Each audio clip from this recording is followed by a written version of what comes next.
Good afternoon, everyone, and welcome to the Pickens County Board of County Commissioners work session on Tuesday. Let's see, today is July 27th.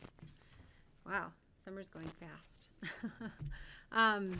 All right, so we will be meeting today from about 1 p.m. to 5 p.m. And You have the wrong wrong agenda because That's you okay. copied the 20th. To start off our meeting today, thanks, That's Patty. the 20th. No, that's the wrong. We will have an update here from Nan Sundin about our encampment for our homeless population out at the Brush Creek Park and Ride. And it's nice to see you, Nan. Thank you. Yeah.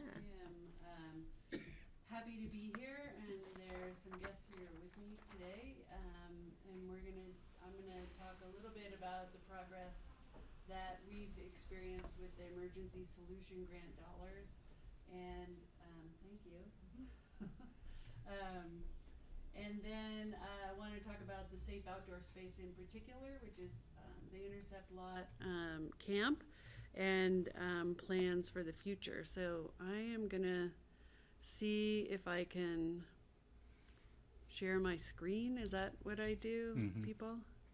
Share my screen? I don't have that option on my down here, but I can present. Yeah, do that. Oh, you can share screen. Oh, it's that big one that's green? Okay, and then I need and then I'll do, there. Can you see that? You can't. Not yet. Huh. You did that right. Did you hit share over here? No? There we go. There we go. Come There's today. on. Okay, now Oh, I gotta thank you get so back much. to There's the, today. Appreciate It's you. got little notes on it, but I've actually got it Where'd on my screen, my- but that's thank you. and I'm gonna solve my problem. I'm gonna wear a mask. sorry, Not gonna everybody, I touch it. was ready. There it is. Crown. Just No There. worries. Thank you. Okay, this new technology. I'm happy, so happy to be here. Nan Sundin, Director of Human Services. And I'm going to start by giving you a little context on the homeless response system. So just a reminder that in 2018, we started a strategic planning process with stakeholders who were interested in solving the homeless problem in Pickens County. We spent a year and a half, and here I'll just, and in January of 2020, we completed a strategic plan, which is just amazing timing because it was only 2 months before COVID. The vision of this group is to have a county free of homelessness where everyone has a place to call home and the support they need to keep it. Our mission is to end veteran and chronic homelessness in Pickens County and to create a pathway to end all homelessness. And at the time, by January, we had established short-term goals and long-term goals. Short-term was to expand a case management and mental health access set of services. We wanted to create a rapid rehousing program. And longer term, we wanted to really establish a 24-hour emergency shelter and veteran and chronic homelessness. And we set dates for that. Underneath all of this is a more rigorous plan that is mainly interesting. I won't go through all of them, but just to, when I look at this, we established this in January of 2020. We've accomplished almost all of the short-term goals and started the long-term goals. We have expanded case management, we have developed protocols, we have a database, we're identifying our veterans. So I'm going to go through all of these things with you that we've accomplished, but just to say that having a strategic plan is really useful. And I didn't even know how useful it would be. When we finished in January, we didn't really have a sense of where to go first, and then COVID happened.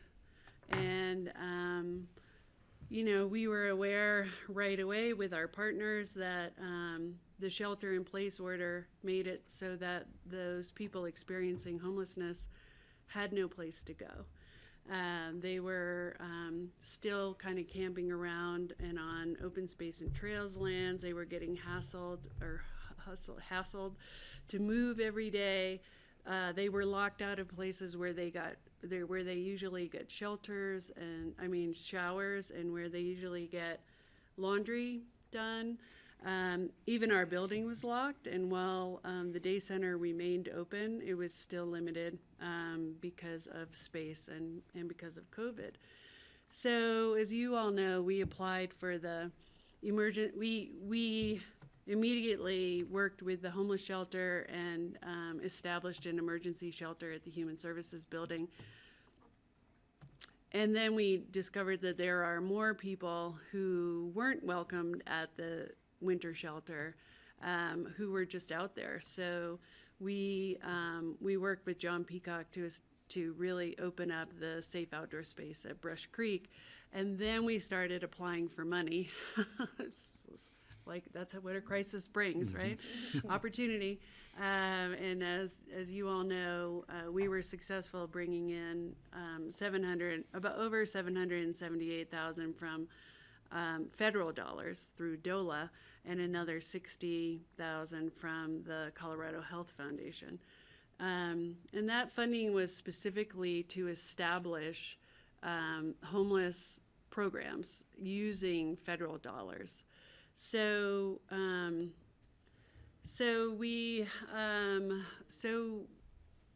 we decided as a group and as a coalition to really promote what we call the Housing First approach, which is, and it's outlined here, but it's basically an approach to connect people who are experiencing homelessness to permanent housing without preconditions or barriers.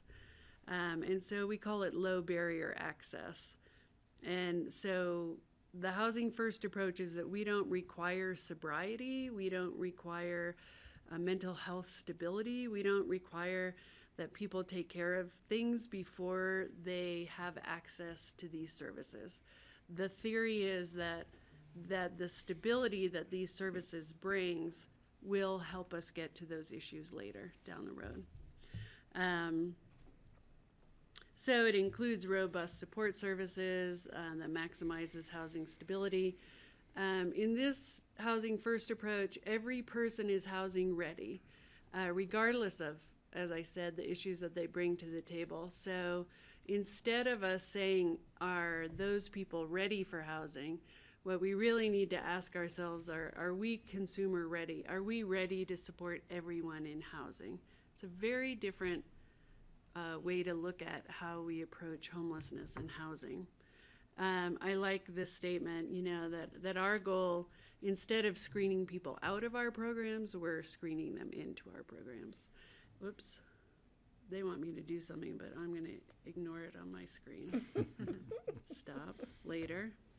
The supportive housing services are voluntary, and we try not to refuse any services, and it's really an orientation. And in order to promote these concepts, we brought Nicole Martinez in, who is an expert. She's the executive director of the Community of Hope in Las Cruces, New Mexico, where they have a full array of services and use the Housing First approach, and they've been very successful with federal dollars and funding their programs.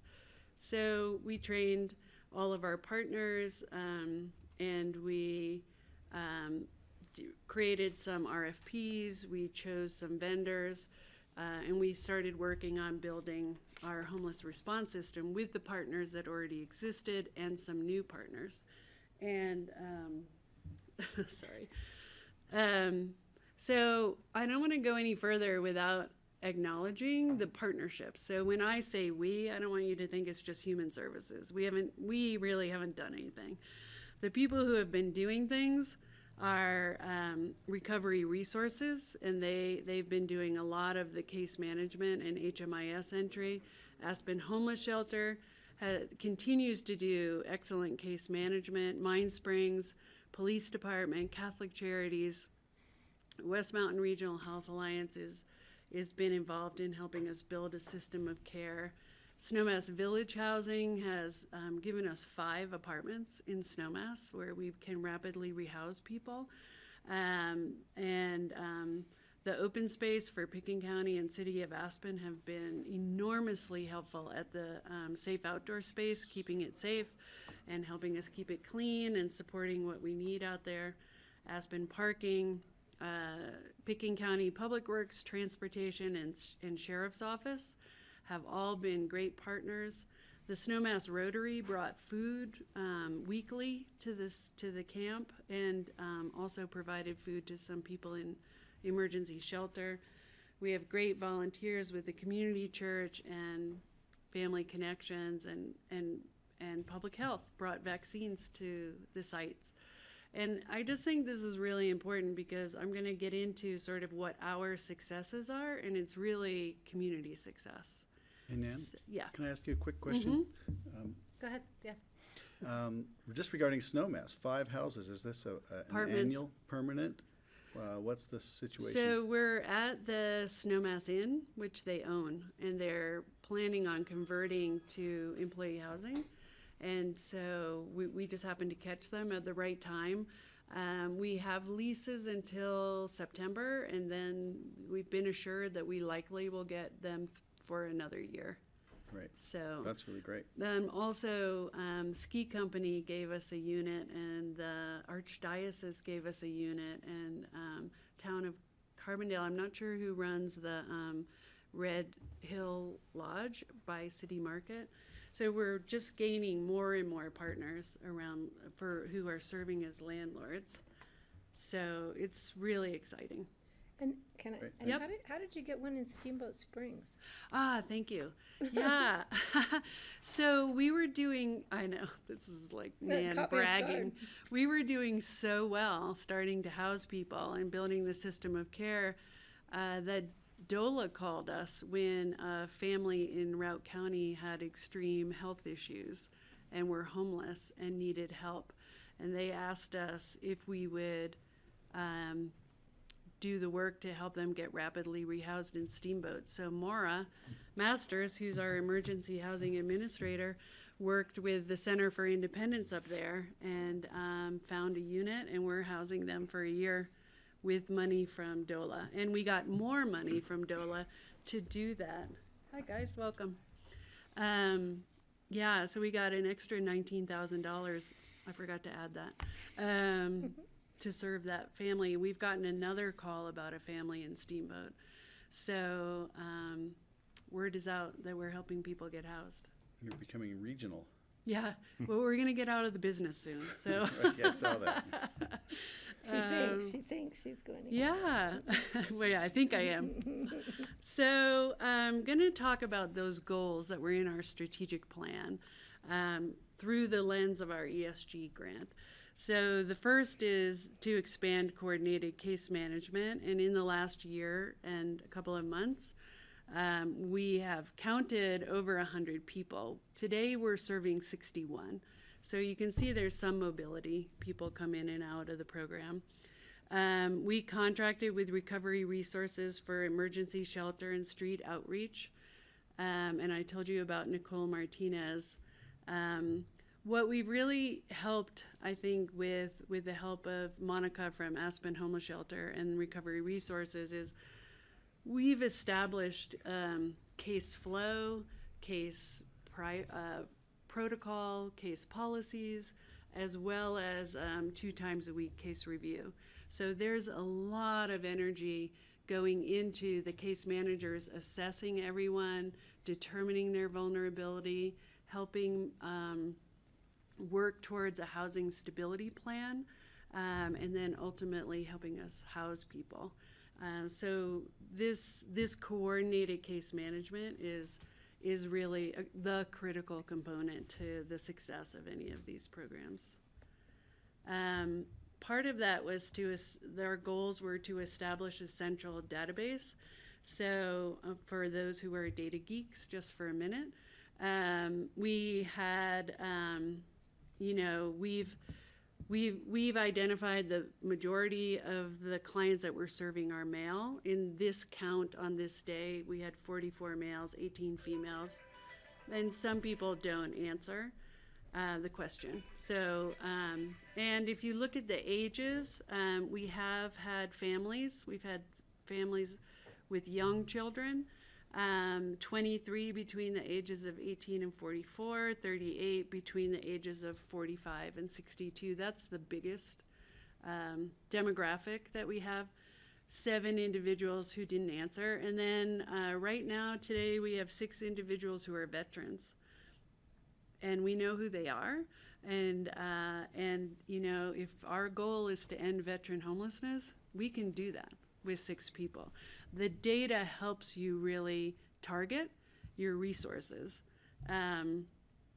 We've had 17 individuals who report that they've been homeless for more than 365 days, and then the rest with varying degrees. And so just to give you a sense of some of the data that we can collect. We also, and I know this is small, I don't know if I can make it, I don't know how to make it Can bigger. expand John does. somewhere. I can help you. Yeah, thank you. Expand. So the other thing is that It's gonna take over your whole screen. okay, There you go. and isn't that so much better? Thank you.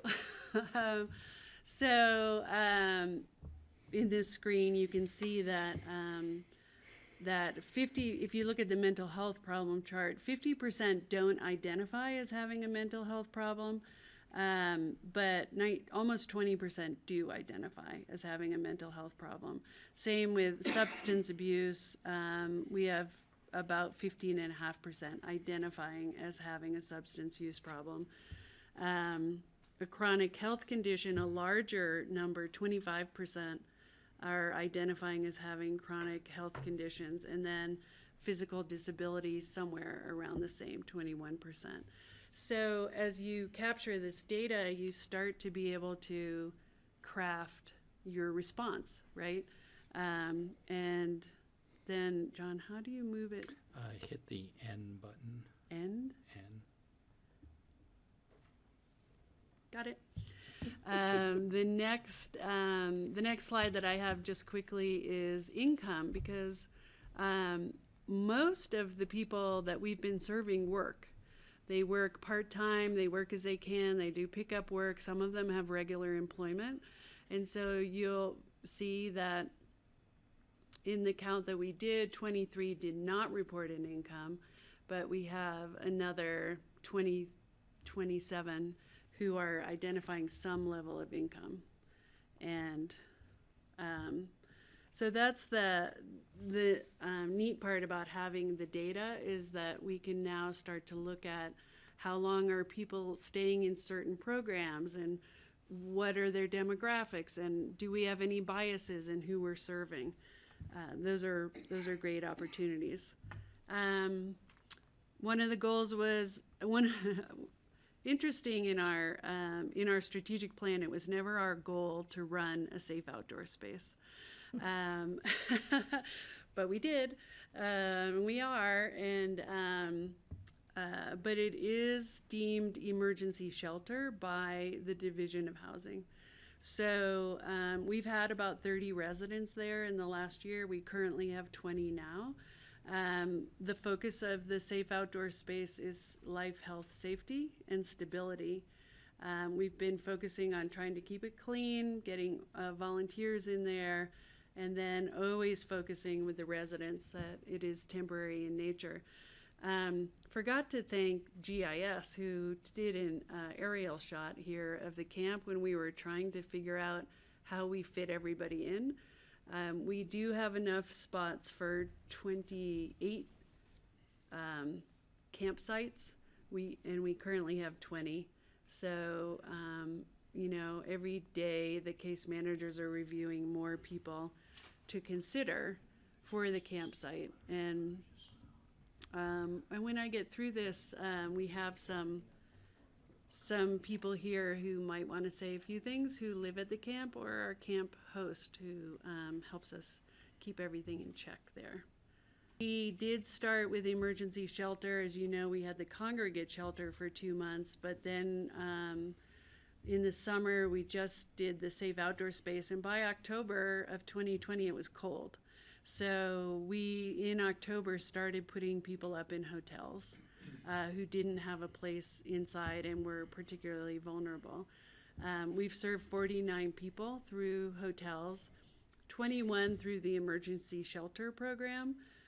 We only have one currently in emergency shelter, and that's primarily because the summer is so busy that our hotels partners had to drop out of the program because they could make a lot more money with tourists. But just don't want you all to forget that we also have the FEMA non-congregate shelter, which is what we use when people are sick with COVID and need to isolate or quarantine or are particularly vulnerable. So in the past year, we have had 28 involved in that. We hold the month-to-month lease with the hotel, and then the case managers work with them to help them establish a housing stability plan, which is kind of moving out of temporary shelter and into a more permanent solution. And that brings us to the rapid rehousing program, the goal to establish rapid rehousing. We've had 20 individuals qualify. We have 18 people in rapid rehousing today, including our 2 friends in Steamboat. So I use the little tent to housing. If you see, that's the Airport Business Center apartment. It's a 2-bedroom, and you know, the difference between that and the tents that we have to offer at the SOS is pretty striking. So we have to comply with a program called coordinated entry, and the state has regions. Our region is with Catholic Charities. So once we've identified the vulnerability of a client, we take them to a central we take their names with their permission to a central network team through Catholic Charities that's working on what they call coordinated entry. So people will be assessed by us on their vulnerability, their name gets on a regional list, their vulnerability score tells us who gets housed first, and these are all things that we've learned, you know, in the last year. And then there's some nuances around what funding pays for who, but basically the case manager works with them to qualify them for longer term housing support. So once we get people into rapid rehousing, where they generally will stay for a year, we want to help them find a voucher for permanent housing. And there's a whole nother presentation on vouchers. It's complicated, but there are a lot of new vouchers that are available. There are, you probably know, veterans vouchers, VASH vouchers, but then there are also vouchers that are coming down through HUD. And I think there are like 30 that are available in our region. So we're trying to qualify our clients for those. And that would help them pay, I think 70% of their rent in perpetuity. So I have a couple questions, Nan. Yep. Is Catholic Charities a long-term partner in this? Like, are they very stable in this role and function, or is there any risk that they pull out of this type of work? Good question. Complicated. I think they're stable in their assumption of this role, but they're understaffed. Mm-hmm. And so it's been a pain point for them and for the region with the influx of all of this money and the focus on homelessness and ending homelessness and their capacity. Mm-hmm. So does that? Yeah, that's helpful. And then, we can dig into more of the voucher conversation. It's more of a curiosity of, I understand, like, our area the Upper Valley's not using them, not deploying them, that there's some real barriers to taking advantage of it. Have gotten some people qualified for for housing in Carbondale. Okay. So there are people in Carbondale. Mm-hmm. I think our case managers are getting really good at learning it and finding out how to go after it. Mm-hmm. It's not coming to us. As you probably know, Garfield County manages those vouchers because APSHA has an agreement with them, contracts with them. I'm not sure what it is. So we don't have a local advocate. So Maura's been really working on building our relationship with Garfield Housing, and that's how we're getting some success. Okay, thank you. So let's see. So with all of those successes in mind, I'm gonna move forward with some of the ideas of what we have to do. And I'll talk a little bit more, but my recommendation is that we close the SOS by November 1st, 2021, and I'll explain more of that in a minute. We will work with the current residents to try to establish housing stability plans and implement those plans. I do know that there's a lot of energy to find a long-term safe outdoor space location in the community. It's been very successful. I'll go through that a little bit. And there's also more and more conversation about needing a location for our van life locals, that there is no place to park your RV or your camper. You can park at the intercept lot, but you have to move every 24 hours. And so it's a concept, something to keep in mind. For emergency shelter, we're going to continue to work on strengthening the regional response. And just a reminder that Eagle County got $640,000, Garfield got another $250,000, and Recovery Resources got another $540,000. Between Eagle, Picken, and Garfield, we have over $1 million for the next year to keep working on this system of care. So we will keep working on that. Working on, the idea of a severe weather shelter, so the hotels or a congregate shelter. Some of our partners are looking at another maybe church-based shelter for the winter. I don't have any specific details on that right now. Working on the long-term shelter option, so trying to find a place where we could have long-term winter shelter. And then we will be transferring all of the winter shelter program and all of the the winter program to Recovery Resources by November 1st, because they now have this new set of money. And then working on supportive housing, we're gonna work on transferring all of our leases to Recovery Resources. We'll continue to work on establishing relationships with the landlords.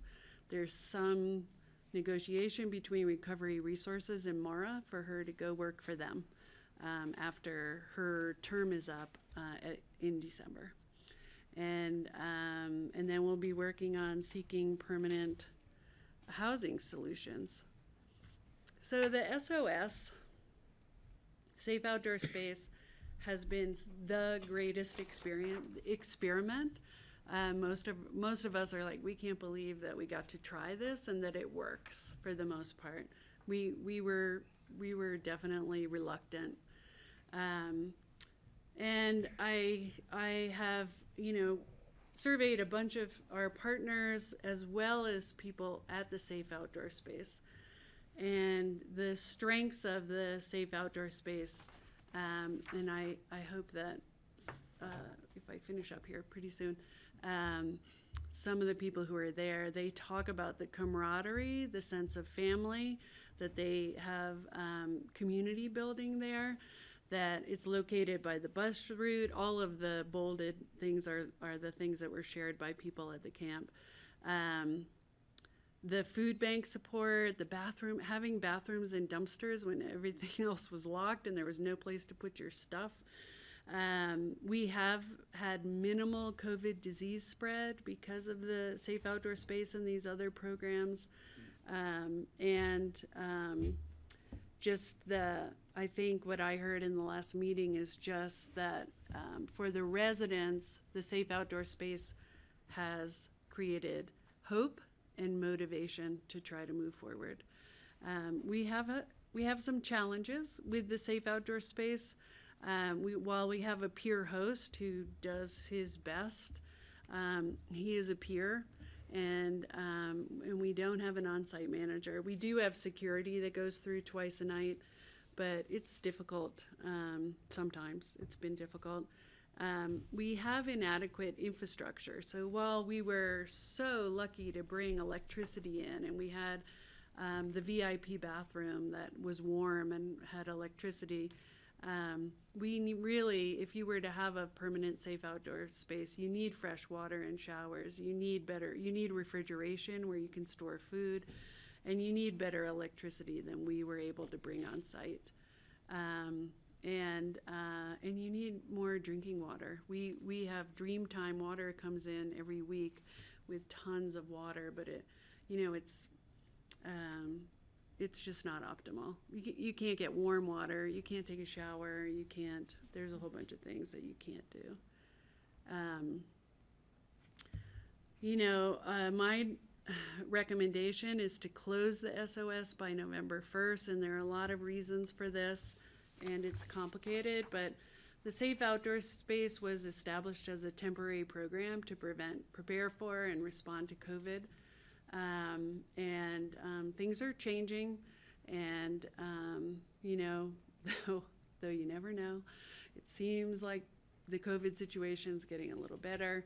The site that we're on has to be vacated by April 1st of next year for transportation infrastructure improvements.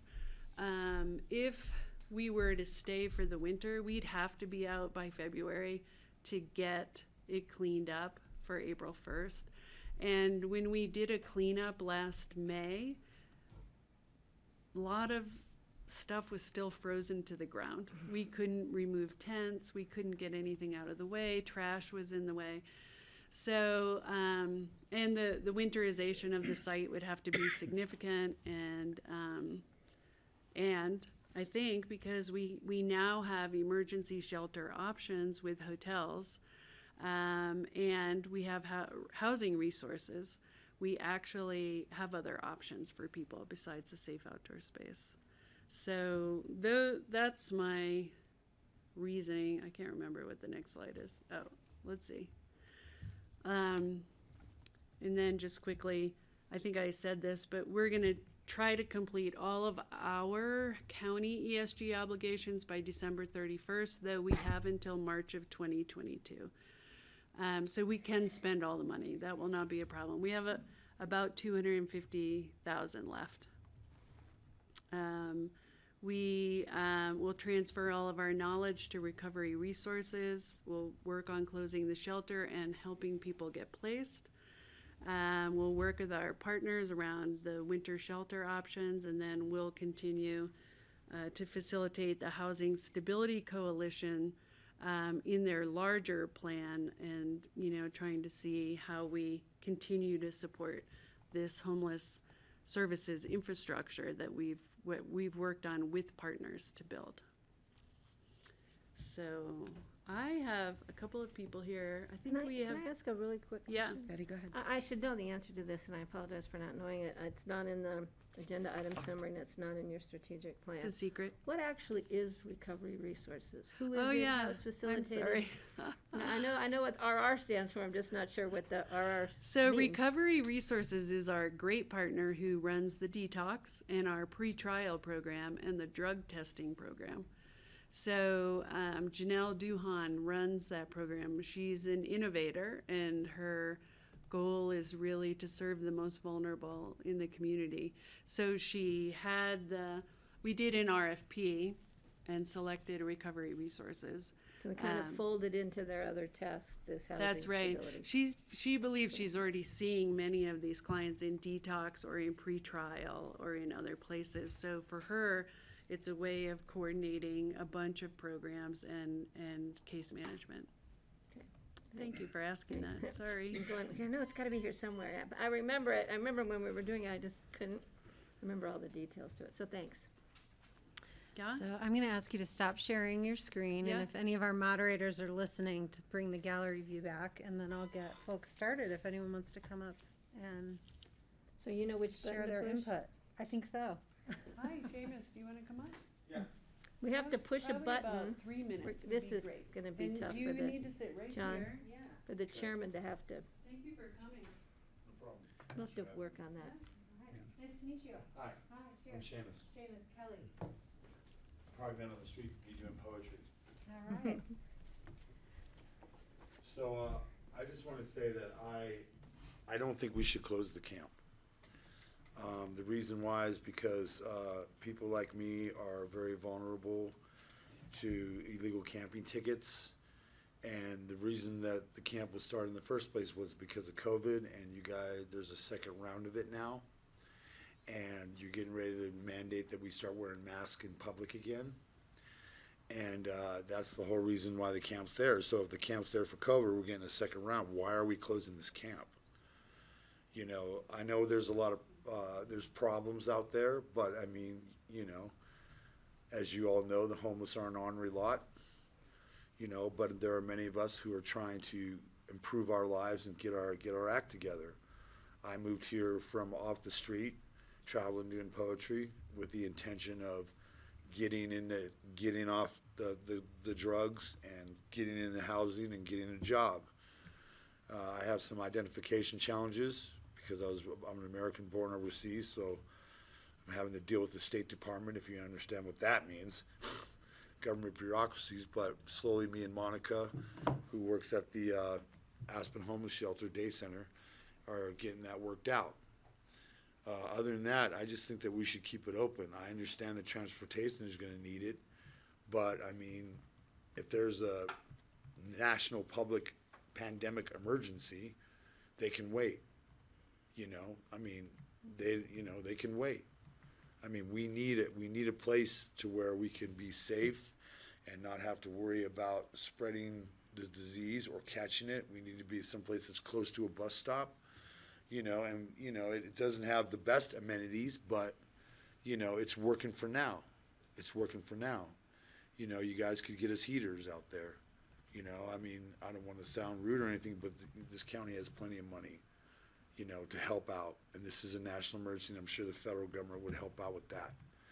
So that's all I'm saying. I don't think the camp should close.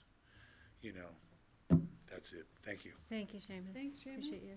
Patty, go ahead. And Nan, have we asked the city or the EOT, there's so many entities out there at the Brush Creek Park and Ride about the need to move forward with the construction project in light of what Seamus just said? I mean, I know we've got some timeframes on that transportation issue because we've already postponed it and the costs and the planning and all that, but I'm just wondering.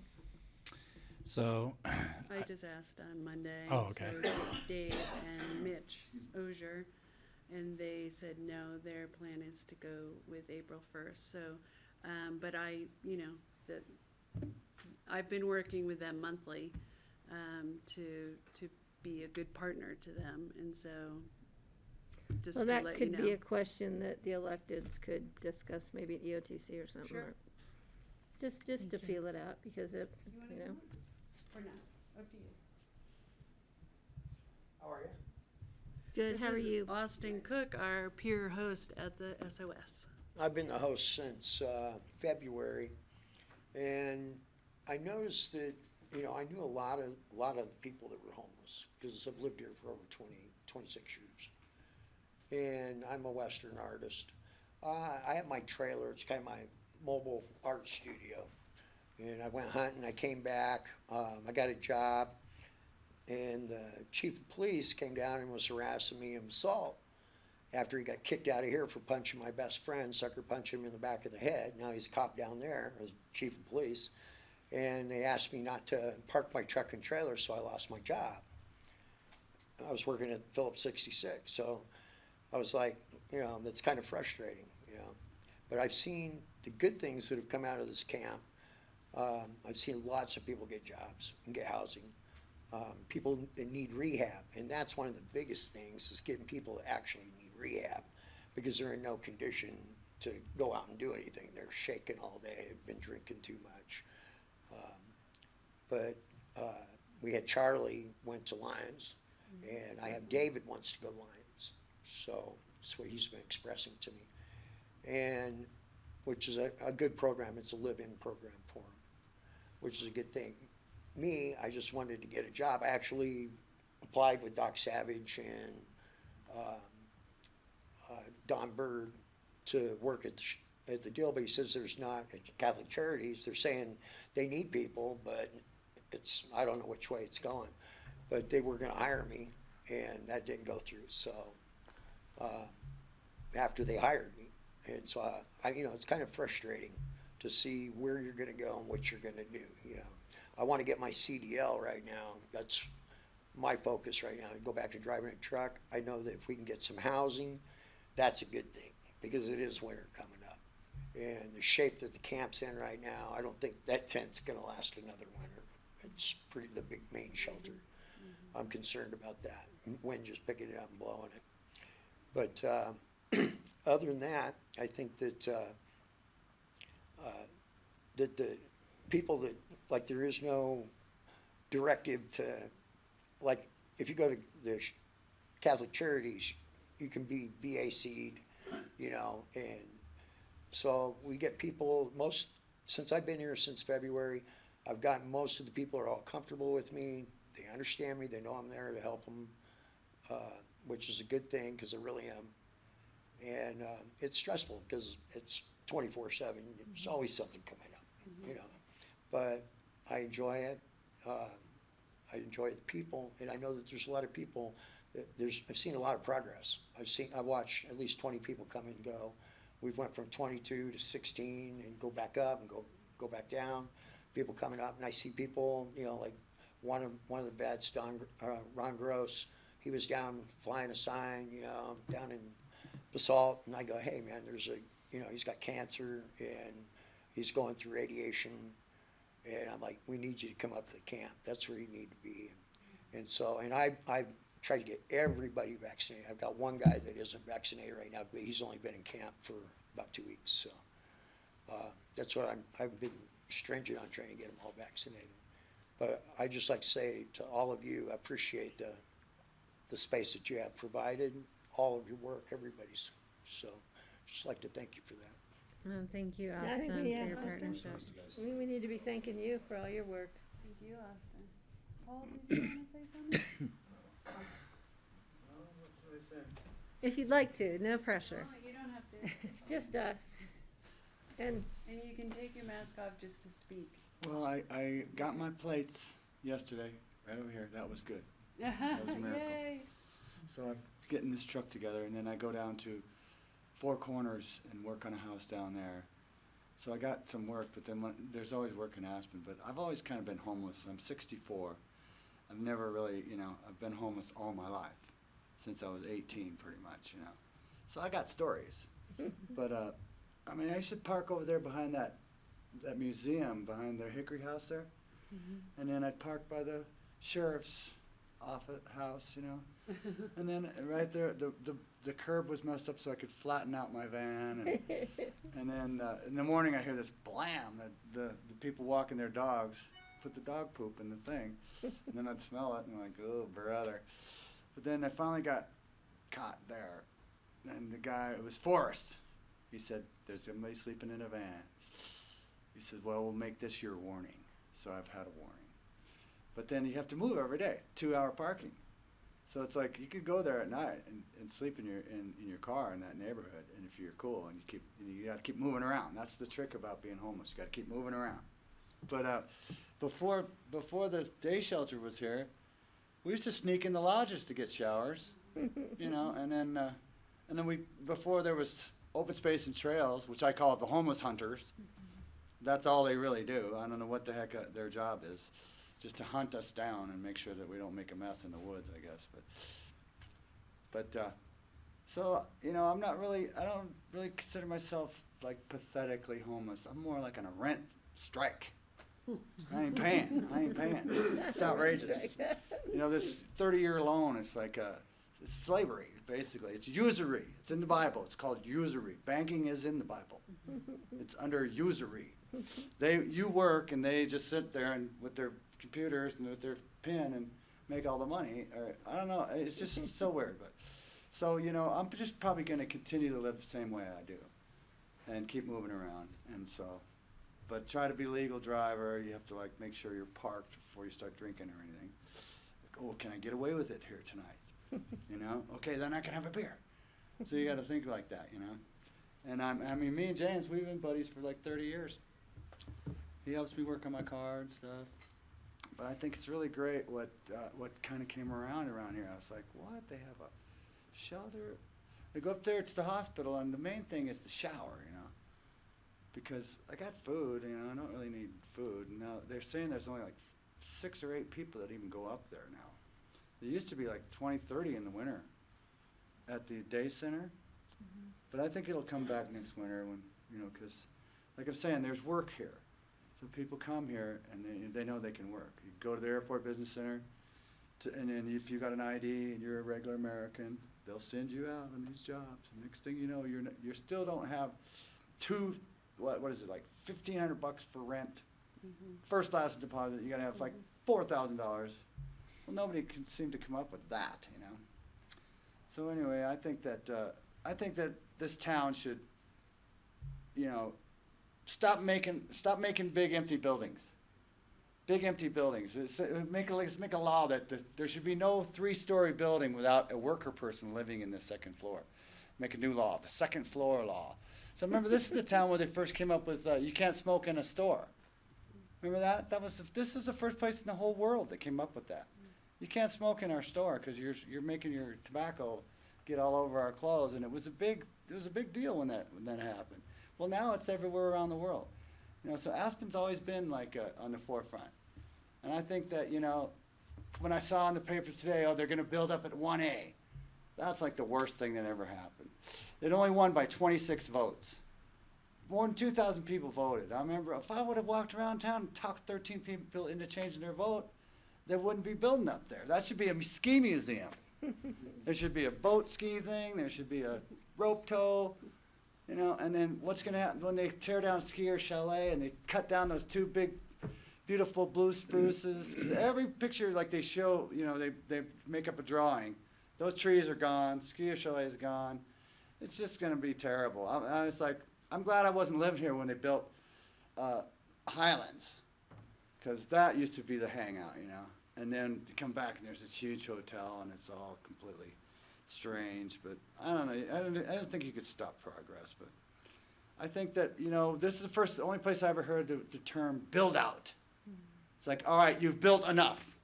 It's build out. No more room for any more buildings, right? And that's pretty much, I think that's where we're already at. You know, and especially the big empty buildings. All these buildings are empty. All these second floors, there's nobody on them all day and all night, all summer and all winter, hardly. They're all just empty.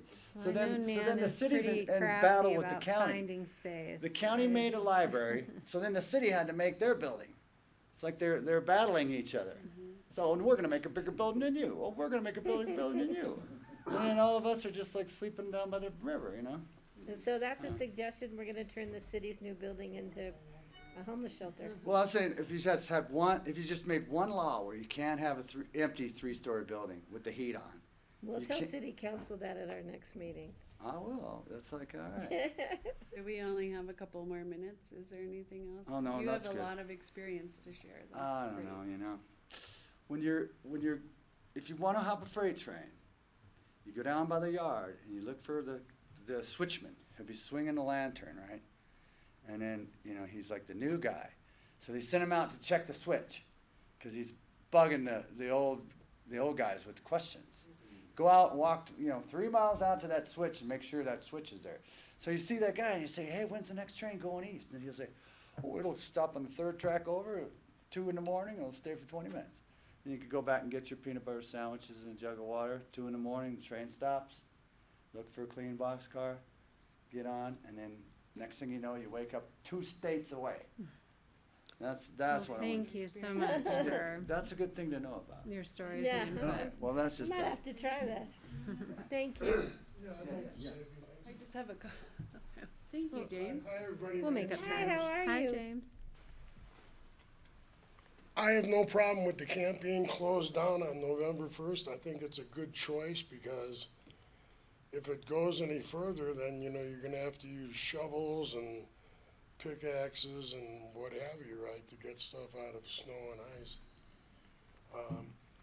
The camp served its purpose, for a long time. I was the person that Nan asked to helped design it and manage it for a while when it first came to conception. And I think it was a great thing, okay, because of the pandemic. And I'm proud to say that for all the months I was in charge, nobody came down with COVID. We had no deaths. Had a few alcoholic confrontations, you know, but, you know, just normal stuff, you know, normal life stuff happening out there. This county has always been very loving and giving and caring about people, and that's what I think that's really cool about this community, because, you know, you guys take care of your own. And it was a very wonderful opportunity for you guys to give us that place, you know, to dwell on. And it's still very convenient. Bus stop, bathrooms. Like Dan was saying before, right? There's stuff that should be implemented out there if it's gonna go any long term, showers, refrigeration, you know, and it's just, I don't think it can get any better than what it's evolved into the way it sits right now. My main Great. concern is the people that are living in vans and vehicles. Merlin, he has a vehicle that needs bad repair. It doesn't run at all. Mark, the gentleman just came in, has a big RV, and it's in bad disrepair. And then we have another gentleman out there named Brad. He drives dump truck. He has, 3 vehicles now. And my concern is, you know, these people have virtually nowhere to go, you know, and they'll probably incur a lot of, parking tickets and what have you, you know, running a KOA on Monarch Street or something, you know, because, parking is a hot commodity here. And as you know, the highway turns into a parking lot at 8:30 in the morning at the business center, you know, because of the traffic clog. So, anyways, you guys, thank you for letting us have the place out there. I know it was enjoyed and used by all, and I was proud to be a part of it. Well, thank you for all your Okay. work. All right. We really James, appreciate it. I know you Okay, served as guys. the camp Thank host you. and Thank you for your time. on the Thanks, James. stability committee. All right, we do have to we're over time, so I'll give another 4 minutes. Do you have, I just have one more, do you want to speak, Merlin? I'll say something. I know a couple of other people came in, but Merlin wanted to say something, so. Yeah, we're already over into our next item, which I'll make sure we pick up time, but we gotta So wrap we up. have about 2 or 3 minutes. If that long. Okay. My name's Merlin, and I live at the homeless place out there at the Brush Creek. And it's been a benefit to me. Now, Nan says they're gonna close the camp, and I say this. They'll close the camp when the virus is under control. And if it comes back, they have to reopen it. But other than that, it's a good place. I mean, I stay alive and I have a good place to sleep. And that's about it. I hope you don't close it down. Thanks, Merlin. Thanks, Merlin. Thanks. Great. All right, thanks, Nan. We really appreciate the update. I know we'll have more conversations. Mark, you need to come up to the chair. If you, I can do that. Barely. You want me on TV? We got about a minute or two before we have to No, move on. it's gonna be brief. Thank you. I just Tell wanna us your keep. name. What's that? Your name. Mark Strauss. Hi, Mark. Been in town 30 years. Was on the fire department for 10. I was an officer at the Elks. I was a member of the Eagles. I want the camp to stay open. You can't displace, I think the 21, 22, 20 right now. 20 right now. You're gonna throw 20 people out on the street? Hey, Patty. how are you? I'm good. Good to see you. Nice to see you. So you can't displace all these people, me included. I mean, I'm the least of your worries because I've got a giant RV I can live. But a lot of these tent dwellers are gonna get, well, you know, stuck in the mud, basically. So keep it open through the winter. Don't kick us out in November. That's just cruel and unusual. So just, you know, I mean, I don't know what the legalities of it are, but I would keep it open. You know, the funding's there for the fencing, the funding's there, you know. I mean, my understanding is there's supposed to be like 4 more people moving in for what, 2 months? I mean, that's a little crazy to me. So let's just let it wash. Take it through the winter. Because it is a great location. I get to Snowmass, I get to Aspen, I get to Basalt. It's right there at the bus stop. And it is what it is, but just keep it open, please. That's all I'm asking. Thanks, Mark. The Jets are a little loud, but. Well, Yeah, the Jets are a little loud. Kelly, real quick, Go ahead, I think that can be part of the conversation. We have other partners out there. It's not the I county. know, it's a plan. state thing. It's very confusing. and it's State and CDOT and the city and, yeah, so I think can be part of a bigger discussion. But if anything, we need to look at alternatives. Invite me to do a discussion with you. I mean, with the state powers. Yeah, You know, it's, I'm eloquently spoken. I can speak for everybody at the camp. You Well, all I- have done a really nice job today. Thank yeah, you. yeah, thank you guys for coming. We really appreciate it. It's great. It's good to see you. I haven't seen you in I years. do have to move us 2 along years. here. We're over 3 into our maybe. other work items. Nan, I really appreciate the update, and I know you'll continue to bring future updates and requests for direction from us.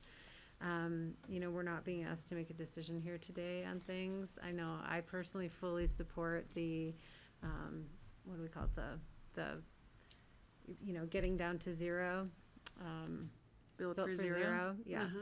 Uh-huh. Approach and the wraparound with the case management. And so, you know, any way that we can help for all the folks who will be asked to move to get into the other opportunities that Nan and partners are creating, you know, I want to put our backing there.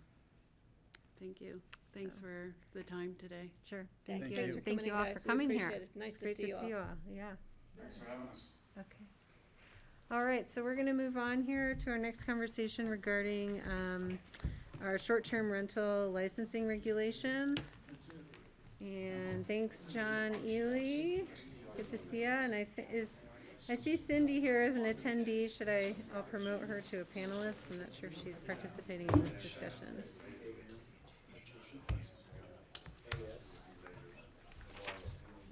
Cindy here? Cindy's on? It looks like it. It's hard to tell. I just see names rather than. Hi, Cindy. Yep. Okay. if everyone could move out to the lobby, we've got another item that we need to cover. Bye, guys. Thank you. Bye. Thank you.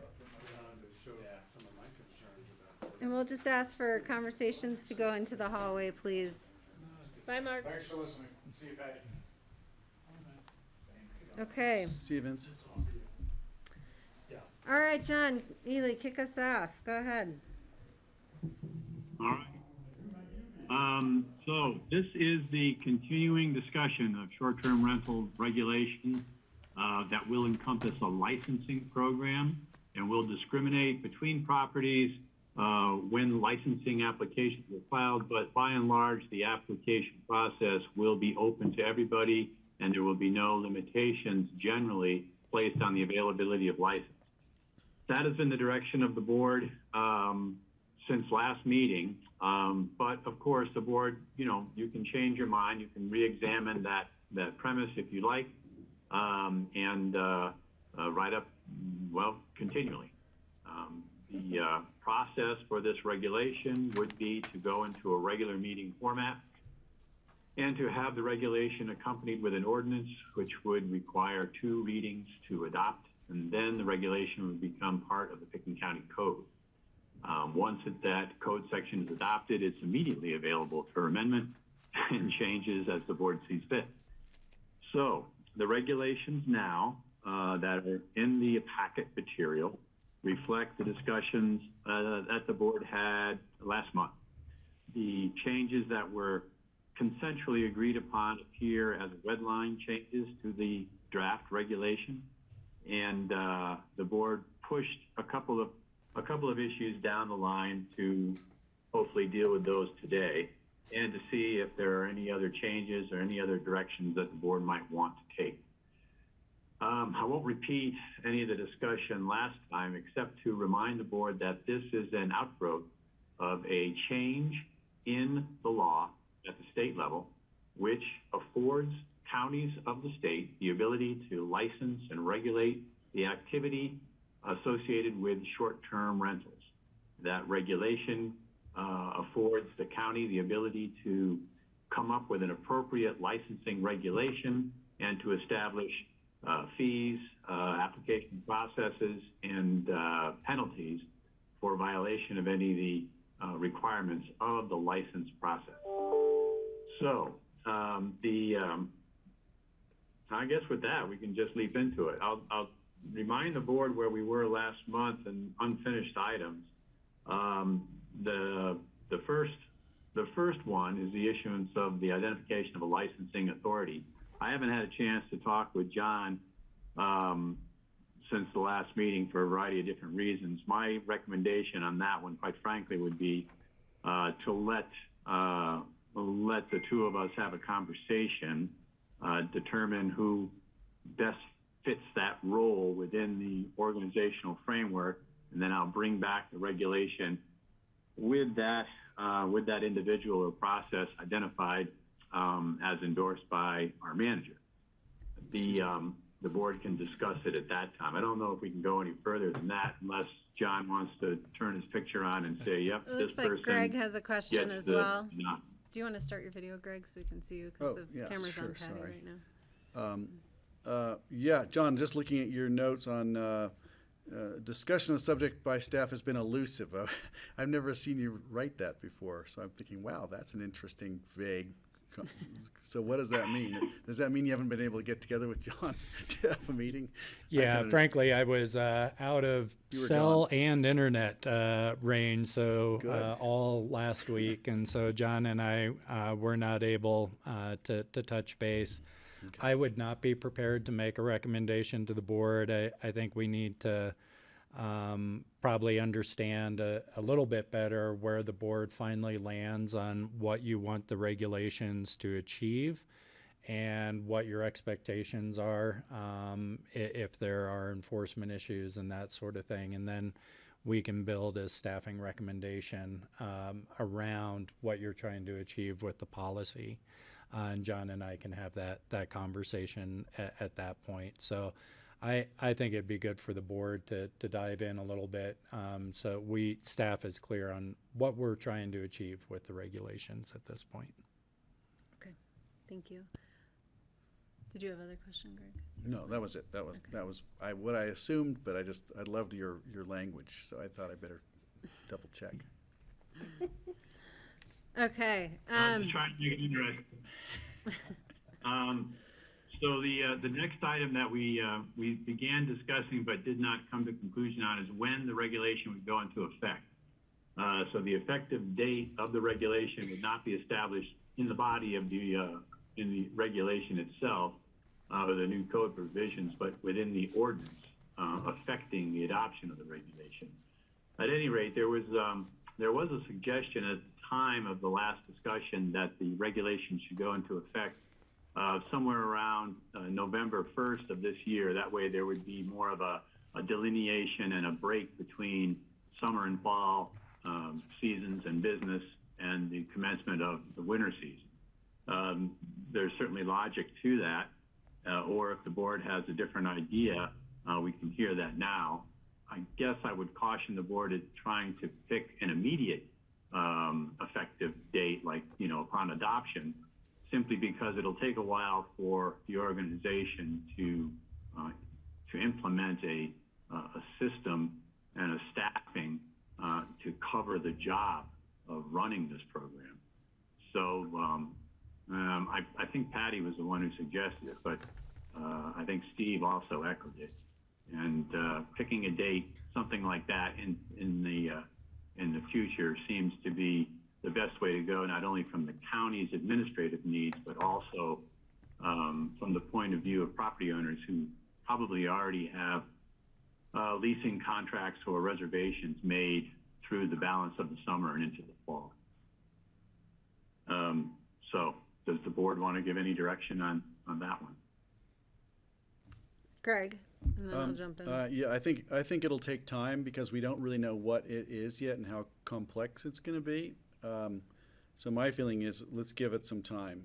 We could create something that starts, say, November 1st, and then see how it goes and tweak it as necessary.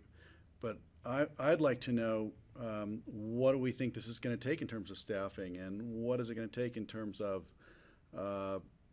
hurdles for everyone, for that matter, the county and owners and everyone else to jump through to make a working system.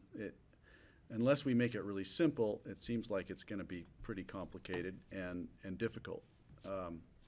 So I would say November 1st at the soonest, and I wonder if we can even achieve that at the pace we move on these things, especially if we have to scale up and hire a staff and protocols and software and all that stuff. It's hard to imagine us having a response that quickly or needing to if we could take a little slower. But I'm open to what other people think. And I'll just jump in that, there is also some benefit, though, to the public having a lead time on the date. So, being able to say, like, on the expectation we're creating for the public is that we want you to be ready to have filed for this permit, on this date, and the expectation thereafter, rather than having stood up our program and then said, okay, we're ready for it, but we haven't informed the public yet. And then there's now additional time for them to get educated. So I think there's a balance for us to strike there. Patty? Yeah, and I don't have a problem waiting until we're better organized as far as the process, both the public, for our process and for the public. But there may also be an issue with what types of ownership, as far as if they're resident owned or if they're an LLC commercial use that are buying up places and flipping them into short-term rental opportunities. And are we going to grandfather in the ones that are currently existing that way, or are we going to stop it? And I don't want to give anybody 6 months to be buying up properties and then say I'm grandfathered in. So we might need to put a provision in there that the applications start January 1st, say, for example, but any properties as of August 31st that aren't owned by residents. In other words, I don't want to open the floodgates to somebody coming in and beating us to the punch and buying up more units to say they were grandfathered into a provision that LLCs could own 12 units and be renting them short term. Does that make sense, John Ely? Is that necessary? Let me respond, if I may, Patty. A couple of things on your points. There is no restriction currently in the regulation that discriminates between ownership of a residence, say, by a natural person or another legal entity like a corporation or an LLC, LLP, et cetera. So there is no distinction being made between the ownership situation, at least as yet. The next thing is there's no consideration for grandfathering in or the pre-establishment of the use. Once the regulation becomes effective, then all activity concerning short-term rentals of property must stop unless the property has been licensed. And that is the notification or lead time that we should afford the public, that they know that come a certain date that there is no more short-term rental of property unless the property is licensed. And Right, yeah. And you don't have to worry. So given that this is a licensing profile, not a land use exercise, for example, there is no vested right associated with the use. There's no grandfathering or establishment of non-conforming use under existing regulations or any of that. And in fact, once licenses are available to be issued, the licenses will have a term of only 1 year. So every year, the license will expire if it's not renewed. Okay, yeah, and John, I understand that my talking about the residents, the primary ownership, but I'm hoping that's part of our discussion, so I was jumping ahead. Yeah. So I know it's not in the current, it's the number one on other options for us, and I would like that to be part of our discussion. If we chose to grandfather in existing units at a certain date, could we do that? Grandfathering is not an event, so to speak, as that term of art is usually used, that is associated with a license. A license is a current status that allows for a certain activity to take place. So either there is a license or there is not. So if there is not a license, then the activity, if it is taking place, is illegal and is subject to sanctions. If there is a license, then, the activity can take place. Right. So the idea of grandfathering someone in that has commenced this type of, activity, short-term rental of a residence, without and allowing that to continue without a license, I think is somewhat self-defeating for us. No, I'm not. And would involve. Yeah, I'm not saying that at all, John. I'm not saying that. I'm saying that if we were to move this forward, say by the end of August, but we're not going to start implementing the licensing till January 1st, that gives people a couple of months in there if we were to say it has to be a primary residence of the owner rather than a person, not a business, like an LLC, for example.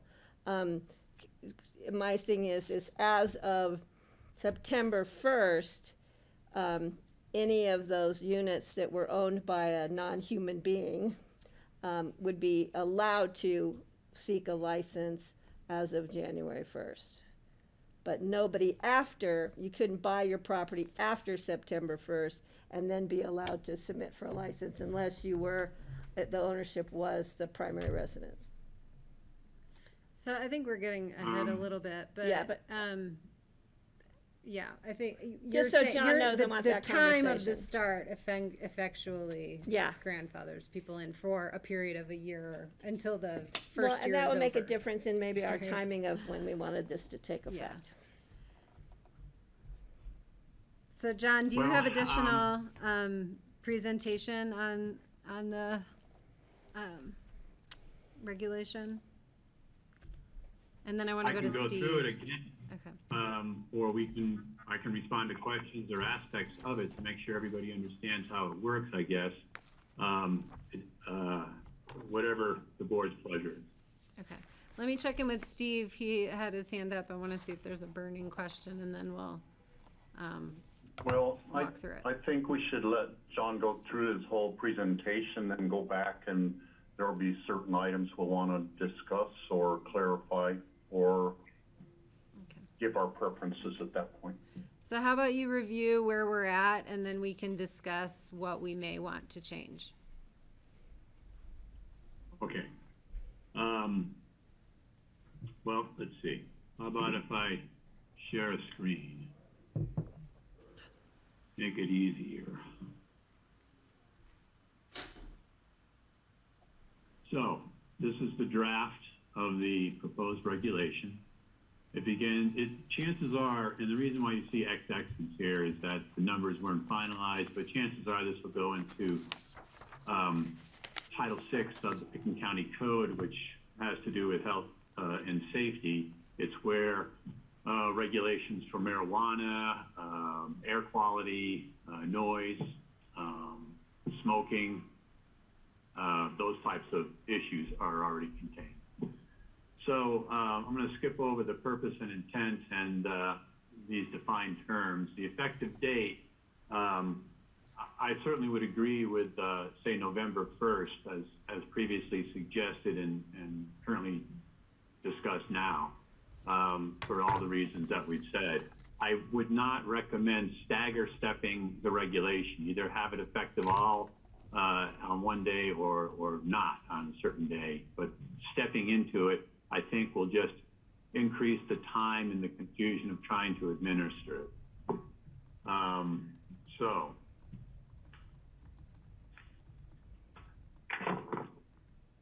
see.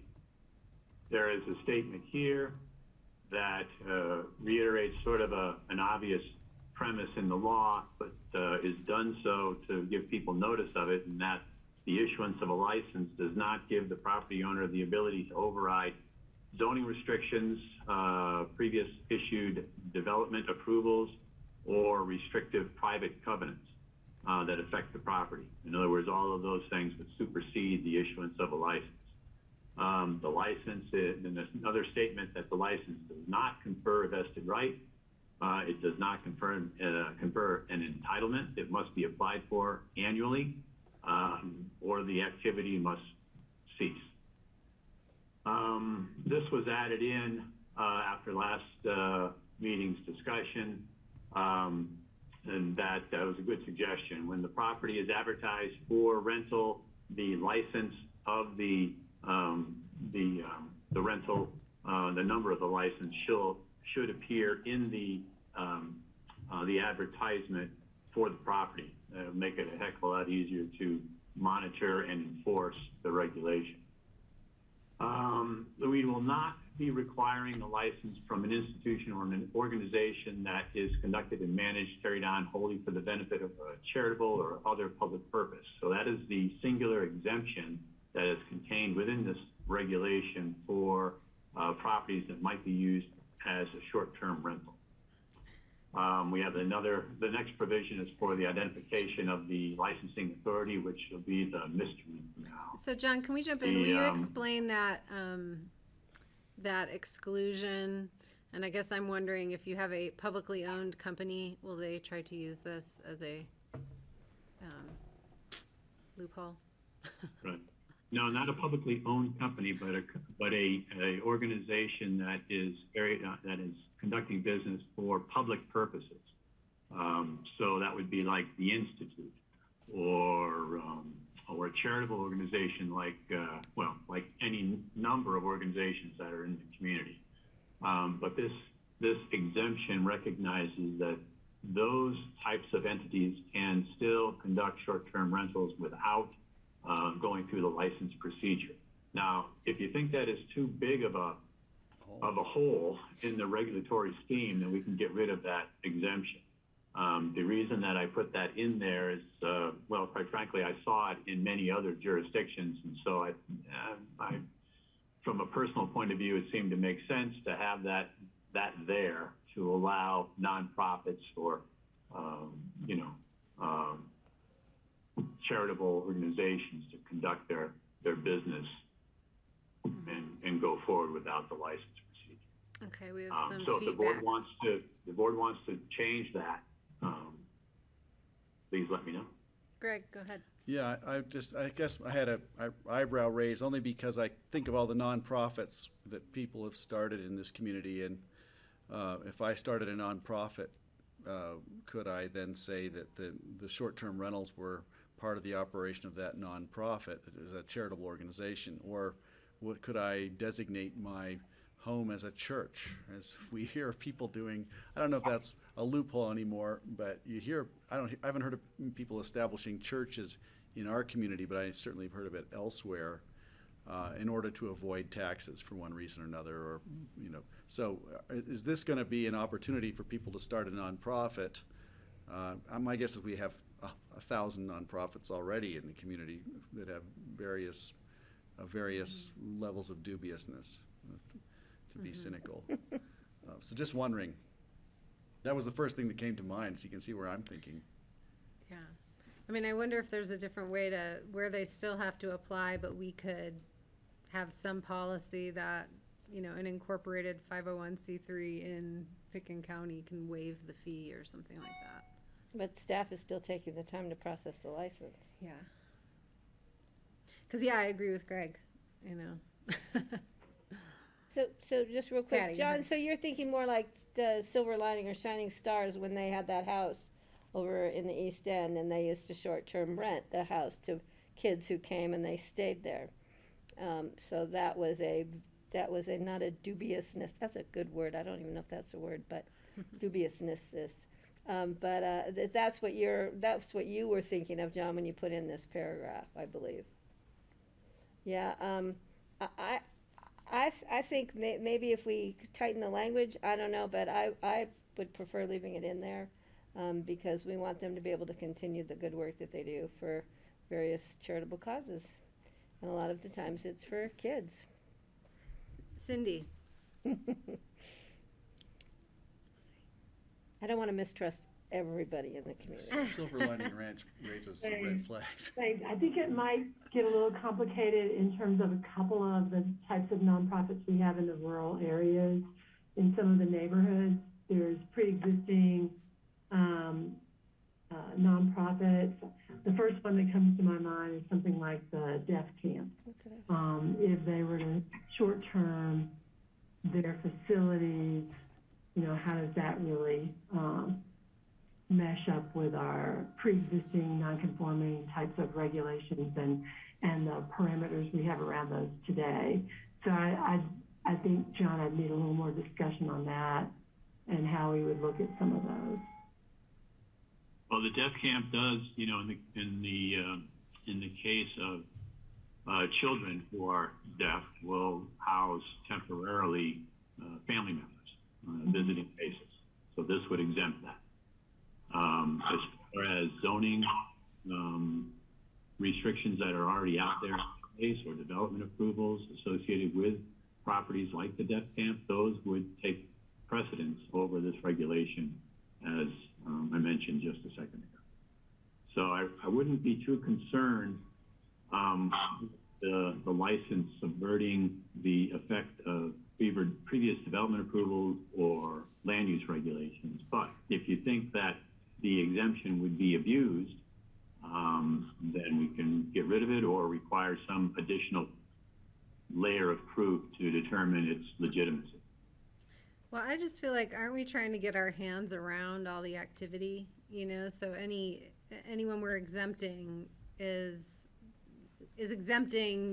getting exempt from our ability to sort of evaluate those impacts or evaluate the frequency of occurrence, et cetera, as well. So that's just my thought. Steve.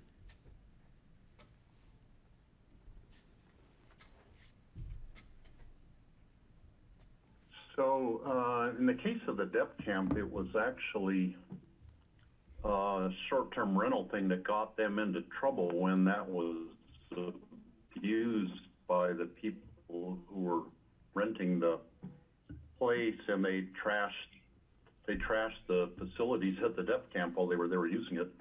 That was a special situation, but I think that we should require everyone to get a license, and in the case of a nonprofit, that the license fee could be waived by us, and that would require maybe the authority would evaluate them, and in a case, some cases maybe should come to the BOCC to do the final decision. But that would make sure that people aren't just creating a nonprofit just so they can have short-term rentals for raising money for a bogus nonprofit. So I would change the way the wording is personally. Kelly, I think Patty, in light of your comment, we should just take it out for this first round and so we know what data we have out there. Waiving fees, we're still having staff put in time. We don't really know how much it's going to cost. It's supposed to pay its own way, so I would be concerned about waiving fees. And let's just see how it goes for the first year or so when they come back. And we can always add this in at a later date. But Kelly's right. We're looking for data. How many are out there? What are they being used for? How are they being used? And this is the best way for us to get that information. It's just everybody has to come through the process if they're renting anything for less than 30 days. I'd agree with that. Well, and ostensibly, they're not short-term giving, they're short-term renting, right? So there is some income generation from which they can pull that fee as well. Yeah, I support that. It looks like Greg's nodding his head, so John, I think that's point's clear. Thank you. We've got an abundance of consensus here to delete that exception, so that will be gone. The next section dealing with the licensing authority, outlines what the responsibility or the job of the licensing authority is. The way it'll be stated in that section XX.40 will be to designate an official by position, not by name, of course. And I would propose to identify that individual as the authority or that individual's designee, such that if it were somebody higher up in the organization and that person was delegating the responsibilities of conducting the actual work to someone else, and that would give that individual the latitude to do so. The authority will be responsible for and perform the reception and processing of all applications under this code. The authority will adopt all necessary forms for applications and for the actual licenses that would be used in the processing of applications and the conduct of business for the county in administering the program. The authority would also refer out applications to other county officials as appropriate for any review or comment as to appropriateness of the application. The authority would have to investigate and determine the eligibility, and granted that is not very extensive right now, but I have a feeling that that could grow into more of a substantial task in the future. The authority would have the responsibility of notifying the applicant of any action taken on an application. And in the issuance of an application, the authority would impose any appropriate conditions on the application and the use of the property for short-term rentals. In addition to that, the authority in a later section of the regulation also has a role in enforcement.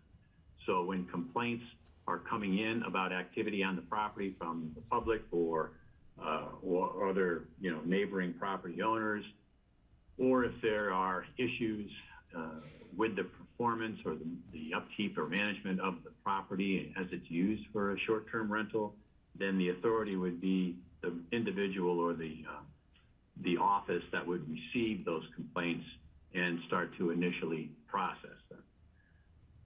So that's essentially the job of this individual office. The application process is next defined.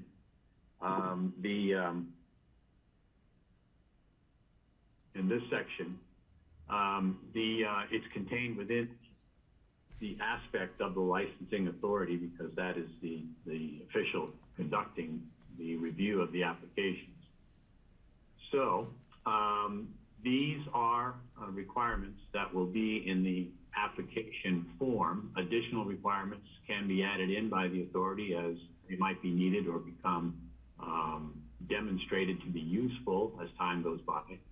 And but at least this will be the beginning of those requirements.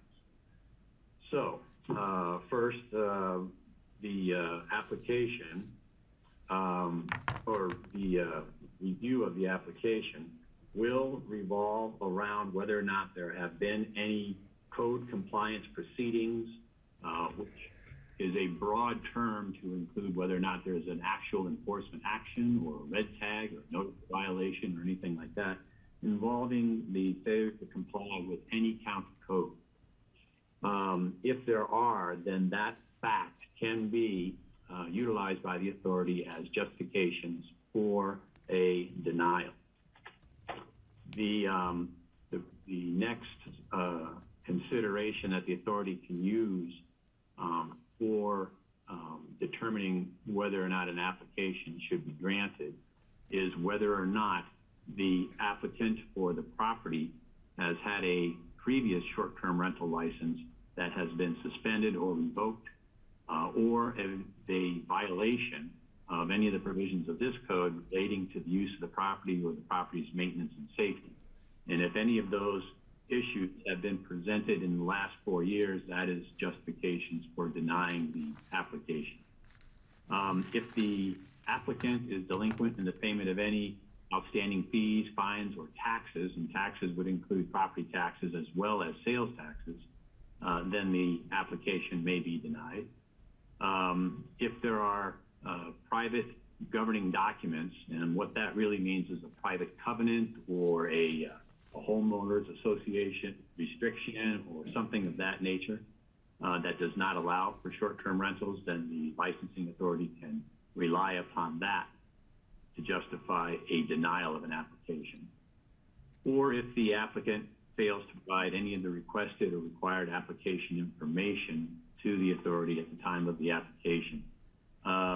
And so it's not that these 5 enumerated examples are automatic grounds for denial, but they are grounds that the authority can utilize to refuse or deny an application for a short-term rental license. When the, oops, losing the scroll here, sorry about that. So the process for receiving and determining license applications is the next section of the regulation.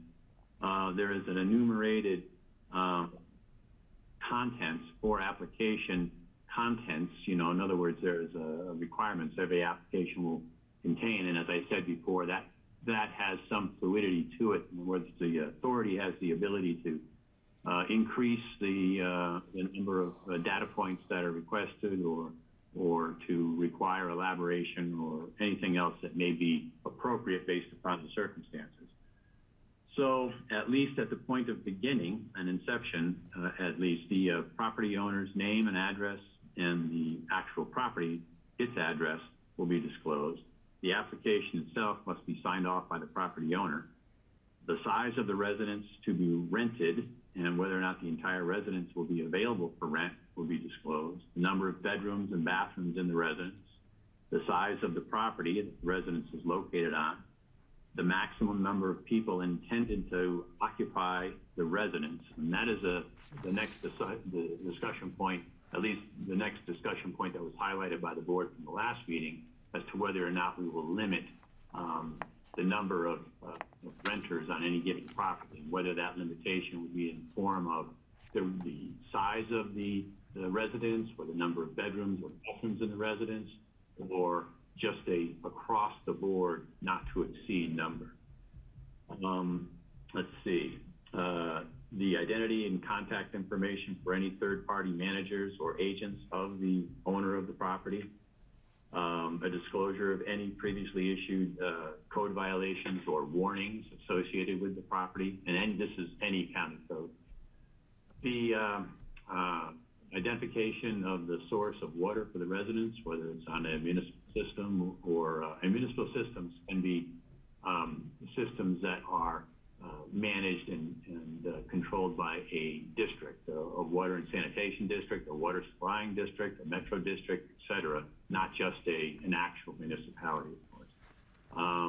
Also, what is the sewage collection system? Is it on an on-site septic system, for example, or is it part of a collection system that processes sewage at a treatment plant?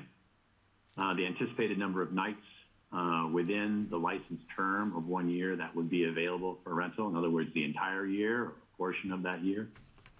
An affirmation of the owner that there will be working smoke and carbon monoxide detectors in the residence, and then the catch-all, number 11 of any additional information that's being requested by the authority. So let me stop there and see if there are any questions, or any more questions up to that, or if the board wants to wade into the maximum number of occupants at this juncture, or wait until the end. All right, we can take it up, Greg. Oh, just thinking about maximum occupants. If it's a ranch in Woody Creek and they have beds for 10 people or 20 people or whatever, it may not be such an issue as the one little house up in Mountain Valley that has 40 people staying there. So it makes sense to limit it, but do we limit it to pillows? Do you limit it to beds? I think a blanket limit of number across the county doesn't make sense to me, because some places can accommodate more safely and comfortably without bothering the neighbors, while other ones certainly would bother the neighbors if they were over a limit. So maybe it's limited to beds. I'm just trying to think it through, but I think just saying, well, only 2 people can stay there, it doesn't make sense if it's a massive ranch in Woody Creek. Kelly? Okay, Patty? Yeah, John, did you get the email that I sent you, or I sent you a picture, but took in Big Bear Lake? All of their short-term rentals have signs posted on them that says maximum occupancy and maximum amount of cars. So that way the neighbors also know if there's 12 cars parked there, they know the maximum number of cars is supposed to be 2. And so I think when they did the first evaluation and licensed these units in Big Bear Lake, somebody reviewed the unit and set the numbers of minimum or maximum beds, occupancy numbers, and maximum car numbers. So that might be something we want to consider. I don't think people in this community will like having signs on their houses, but it does give the neighbors some idea as to what the limits are of the house being used next door to them, which I think is very fair. Or even if it's published somewhere, it doesn't have to be a sign in front of the house as much as available information. If we have a public data in the public know, I mean, if I knew how to find out about my neighbor's house, yeah, this way everybody knows, and they're on almost every house that I walked by in my morning walks. And I'll jump in, and then Steve, I'll go to you. I would say in some places, you know, the sewer system, the OWTS, might be the driver of the max occupancy, and in other places, the parking might be the driver of the max occupancy. You know, and I would sort of, I'm making the assumption that those are both designed based on the house, the number of bedrooms and the number of, you know, sort of general occupants in the house. Anyway, and so I do think that there should be a limit for each application, and that limit either be determined by the licensing authority or it be connected to whatever the limiting factor is, the bedrooms or the parking. Steve, I'll go to you. So I was going to say kind of the same thing, Kelly. The number of bedrooms is partly determined by the adequacy of the septic system. If they have more bedrooms, they need to have a septic system with more capacity. They need more parking spaces. Those kind of things that are the problems that we've seen in other counties from the short-term rentals. So I would have a determination when they apply for the license, what is their maximum occupancy? Hopefully the number of bedrooms or the number of beds is already determined that they have adequate parking and adequate septic, and that the small county road is not overwhelmed by a traffic of a huge amount of people on the road, that sort of thing. Cindy, do you have any thoughts? Right, I was just conferring with Ellen, and yes, I think the number of bedrooms is a good way to go in terms of the occupancy because of a number of code requirements, such as Steve mentioned, the septic being a pretty big one for us, the capacity there, and then hopefully the water and fire services associated with the house. Okay. And some other jurisdictions have taken the approach of like the number of bedrooms plus an additional, you know, whatever premium for either bunk beds or folks sleeping on a couch. You know, do we want to do that or just hold it flat at the number of bedrooms in the house? But I think a great many of the short-term rentals have a folding bed, couch bed, and trundles or bunk beds. Mm-hmm. So I'm not sure how we'd address it just by, I don't know. I think maybe a combination of factors. It's also hard to tell with septic if they have 10 bathrooms, you know, versus, because that could be a way, you know, impact to the septic systems. But I think Cindy and Ellen can probably help us out with determining what the maximum is for beds. I mean, for occupancy, and the maximum is for parking. Greg, did you have thoughts? No, I think it makes sense. Yeah, we can, I'm sure Cindy and Ellen have ideas. Maybe it's just the number of people based on number of bedrooms. You know, if say a couple rents a place and they bring their 2 small children, you know, we have to count that in somehow. It has to be, it's 2 plus 2 kids or something. Those sort of things come up. What you don't want to see is 1 or 2 people rent and have 10 of their friends show up and crash. So it's almost, you know, how many bodies sleeping in the place is the deciding factor. I think basing it on bedrooms makes the most sense, assuming 2 people per bedroom generally. And if somebody brings small kids, yeah, they're going to have more. But I think sewage systems are probably designed to accommodate that. And, you know, in parking, if you're bringing small kids, you're probably not going to have a car for each of them. So it seems to me this should be pretty it should work, and we'll find out how it doesn't. Well, and then, you know, it's worth making a call to the people in Big Bear Lake and seeing how they calculated maximums. Right. There. Yeah, I mean, I know like Breckenridge does, you know, I think 2 people per bedroom plus 4. That's like their max occupancy for any unit.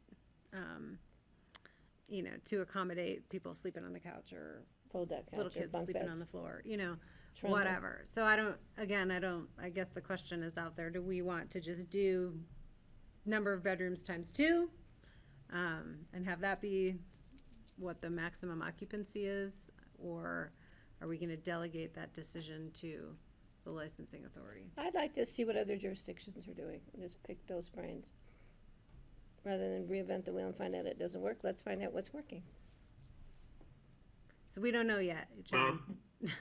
Yeah, and you'll find that other jurisdictions are kind of all over the map, and they are reflective more than anything else based upon the type of development that you can expect generally in their jurisdiction. If it's a municipality that's on a a water and sewage system, is it a rural county? Is it a more developed county like Douglas? Is it depending. My suggestion would be, because at least these days, it hasn't always been the case, but currently septic systems are sized based on the number of bedrooms, that we put a maximum cap of 2 persons per bedroom, and then we can add the fudge, as Kelly just mentioned, of 2 or 4 people, and then leave it at that. If you want, you can build in a fudge unless the property owner can demonstrate to the authority that additional people can be safely accommodated. In other words, the size of the septic system is such that additional people can be in the residence, or that the water supply out of the individual well, say, is strong enough to support the needs of some additional number of people, or there is adequate space, or the driveway was designed to accommodate, a certain number of vehicles that will be associated with the tenants, with the renters, then sticks at the max as identified by the court. That way, the authority has a little bit of discretion and can be flexible with larger properties where the impacts will be least felt, and but we'll have at least somewhat of a bright line that fixes an expectation for the property owner, unless there is justification for that. How does that sound? That sounds good. So I'll propose your accommodations along with the number of bedrooms times 2 plus 2. Looking for Patty to I don't know, we're getting into the weeds here on this, so. To me, it seems as if the homeowners may really not want to have more than 2 people in a bedroom. So I think that the people renting it are probably going to be part of the regulatory. They're concerned for their property. They don't want 20 people showing up. So it seems to me that it wouldn't be that sounds fine. And I can imagine people self-governing lower than that. Sure. Well, they charge more per night. For example, my nieces rented one. One room had 2 queen-size beds. The other one had a king-size bed, and there was one with 3 single beds. So and then they charge more per night because there's more people. Right. They could accommodate 13 people and 5 cars. Steve, I see your Well, hand. at least, Steve, go ahead. Oh, yeah, there he is. So I can see a situation where someone will have a maximum occupancy of 8 people. Then they get a client wanting to rent it they have 10 people, including 2 little kids or, somebody's friend who wants to come. And then the homeowner would say, well, we could set up, I've got 2 cots, we'll set up 2 cots. And that could so easily happen that they're just barely fudging above the line because they don't want to lose the people renting it for a whole week, say. They can make a lot of money on that, and if they just can accommodate 2 more people somehow sleeping on a couch or whatever, and that there probably would be all sorts of abuses like that happening very easily where it's just barely over the line. And how are we going to forego that sort of a thing, is my question. I guess my yeah. response to that would be it's an issue of enforcement. Enforcement generally is complaint driven, but if we have knowledge that the property is being used in any manner that doesn't comply with the code, we can initiate an enforcement action. And the easiest path to enforce it is to revoke the license and not allow the activity there. That's the risk to the property owner.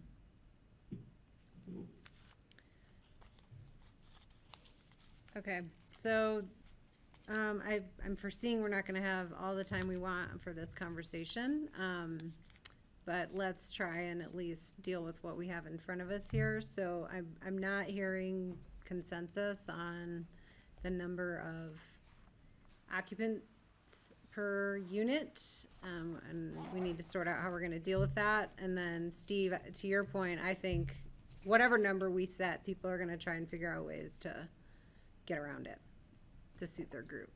But So let's do Yeah. two per bedroom and then see how that goes. And no fluff. 2 per bedroom, no fluff. Okay, Steve, are you okay with that? I'm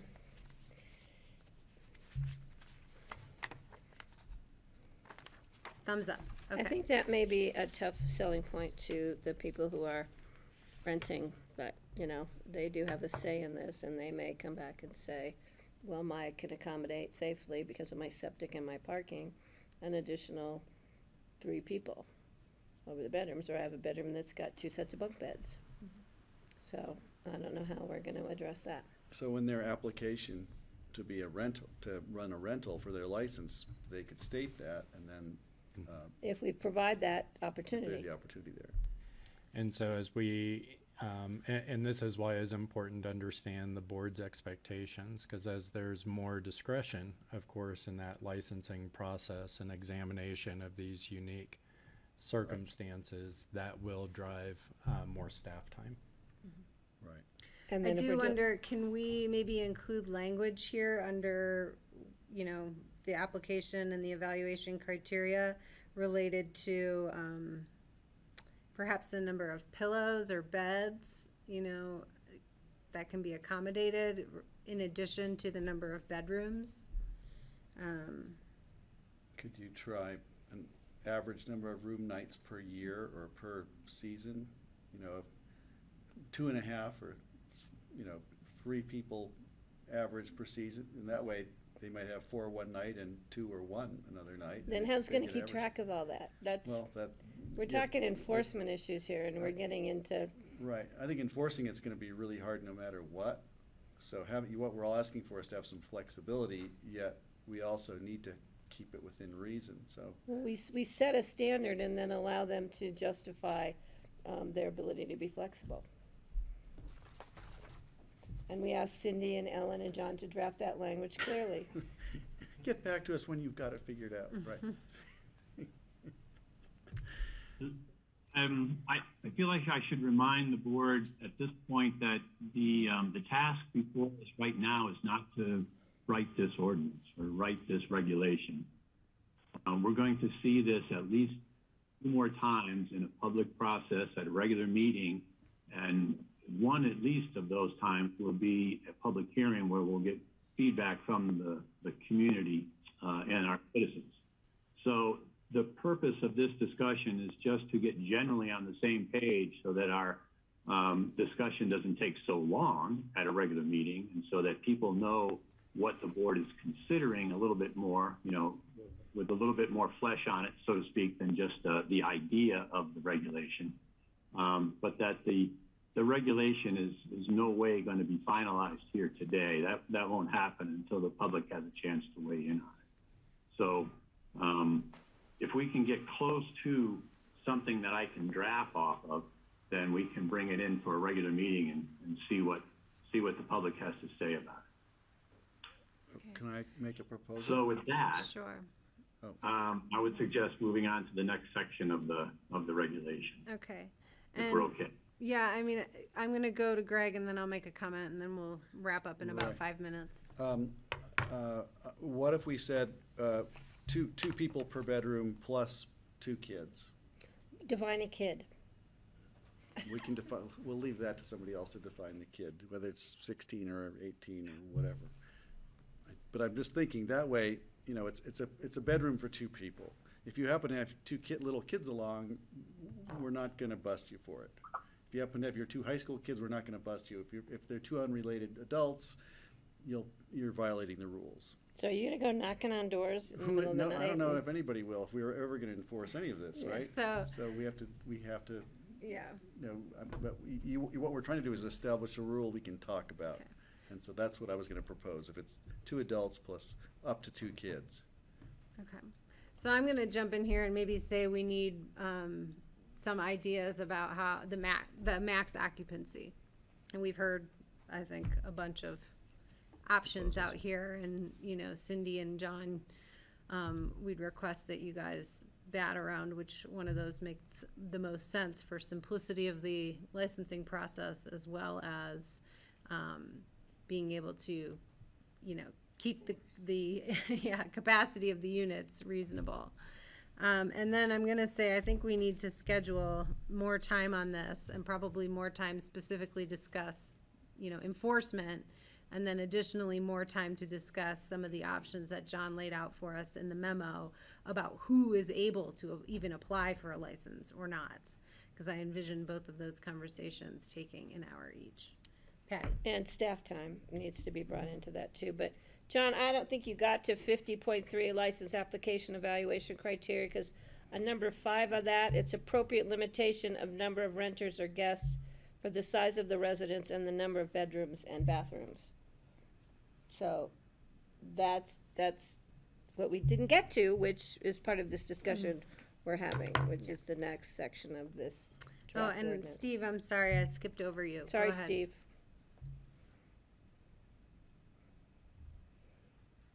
So instead of using the number of bedrooms, I would use the number of beds or the number of pillows. Some rooms are going to have bunk beds for like 4 kids. 4 people could sleep in 4 single bunk beds in one bedroom. Or one room might have 2 double beds or anything like that. So I think counting the number of pillows in bona fide beds in the house would be a better way to do that. Jumping to another topic that I see, it was number 15 about fireplaces and wood stoves must be cleaned. In terms of a wood stove, a chimney being cleaned, there needs to be a time frame on that, at least once a year or at least twice a year, or the fireplace must be cleaned out after each occupant, or something, you know, something to that effect. Put a time frame on how often those need to be cleaned, because so easily it could be, they could say, well, I did clean it. I cleaned it a year ago, and it's now a fire hazard, but it needs to be cleaned again. So I think we need different wording on that, additional wording.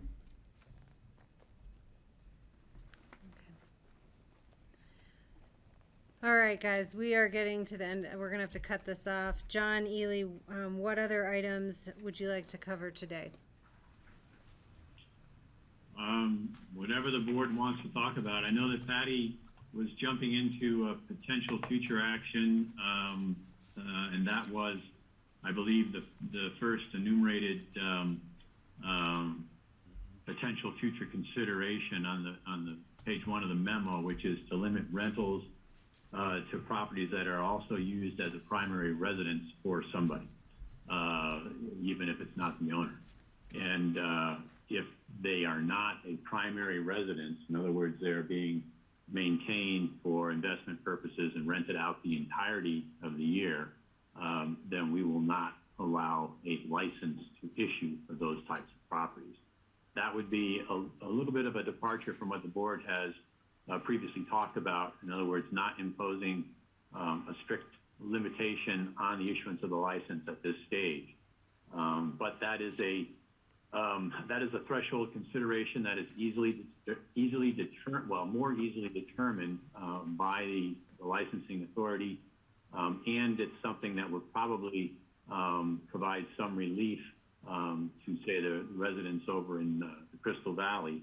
And it is an item of restriction that is used in other jurisdictions. In fact, I noticed it the other week that the city and county of Denver uses a restriction of that sort.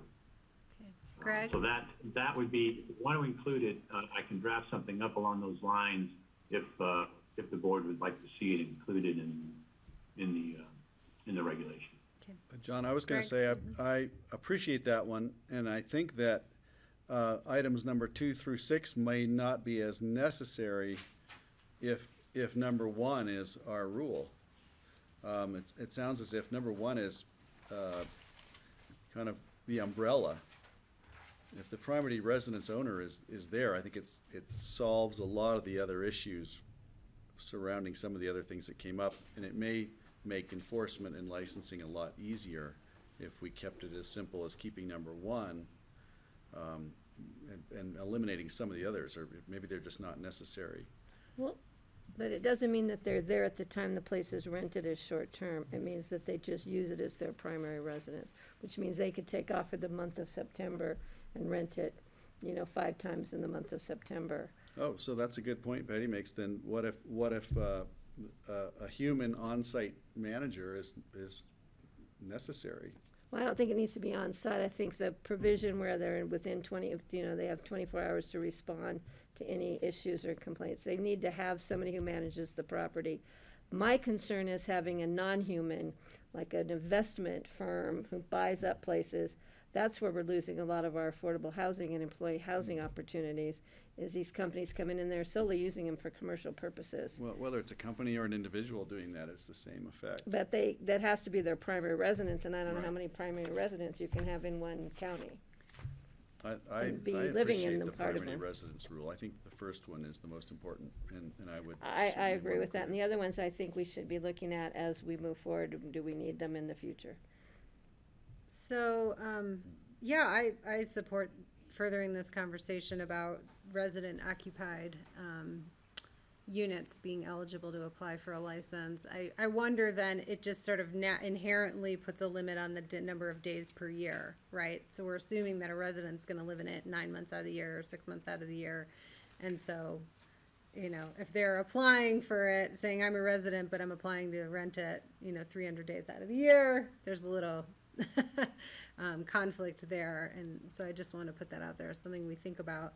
I'm going to suggest that we go ahead and schedule 2 more work sessions, one to talk about enforcement and one to talk about these type of regulatory items. And Enforcement, including how staff is going to set this up and what Cindy's looking at as far as staff needs. I think we need to have that part of our discussion. Yeah, and if that's where it's going to sit, but I think we need to understand the expectations of enforcement, and so we may want to bring that model back in that last work session. Yeah, once we know what we're doing. Yeah, size of the growing operation to manage this and the cost. Sure. And I'll just flag another final concern. If with sales tax registration, I don't know if that will put additional staff burden on people who have not registered to pay sales tax and wish to continue to rent. I don't think that would fall on us. That'd Okay. fall on Department of Revenue. And actually, a lot of the short-term rentals are already captured in sales tax, so Great. should be a minimal burden. Could I ask one thing Yes. just regarding how does this align with what the city is doing? Because it sure would be nice if the city and the county had similar rules. I can't answer that right now. John Ely, is that a question you can answer? The city does not have a specific license for short-term rentals. They simply have a business license. And included in the issuance of a business license is the activity of short-term rentals. So if you are seeking to short-term your residence, you apply for a business license. And the foundational requirement for a business license is sales tax registration. And that's it. Okay. Okay. That's it. So we do want to see language about primary residence come back to us. Is that That's where what I'm we're going? hearing. Yeah. Yep. Just want to make sure I didn't miss that. Yeah, I think we'll just need to dive into it a little bit more and also contemplate the other things John's have listed, as well as any other menu of opportunities given the impacts we're seeing. Okay, so I'm going to move us on here. John, do you have what you need for now? Sure. Okay, thank you so much. Sorry we didn't get farther. An hour goes fast on this topic. And let's move on here to our next conversation. We're about 15 minutes behind. I'll invite our finance staff to come on up if you'd like, and Melissa if Or you'd is like, John or John, speaking? you can. Yeah, so I'm Kick it gonna off. go ahead and kick it off, but we do have Ann Driggers from our finance director and treasurer, Connie Baker, our budget director, and Melissa Knight, our ascending HR director, with us today. And please take a seat up at the table because you'll probably need to correct me as I go along in this. I know. And Should I wait? No. Kelly's going to be right back. Okay. But before, John, why don't you talk slowly till Kelly gets back, because we have a new system here and I'm not privy to what button you have to push. So we'll let John talk, and then when Kelly comes back, we've set it up differently. And I'd also note, Melissa just let me know that Danette Logan is with us online. Sorry, Danette, I didn't see your so Kelly will have to manage tile that too, here. because I don't do all that stuff. So John, please. Okay, so I will probably not go into as much detail given our short time frame and let the board go ahead and ask questions. But really, the reason we are here today, let's see if I can,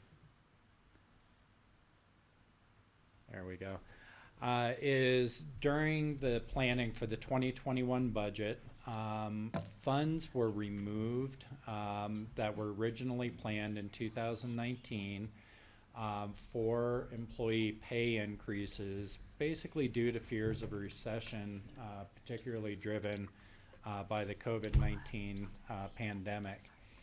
During budget discussions for 2021, the board directed staff to bring back these employee salary adjustments if revenues exceeded projections.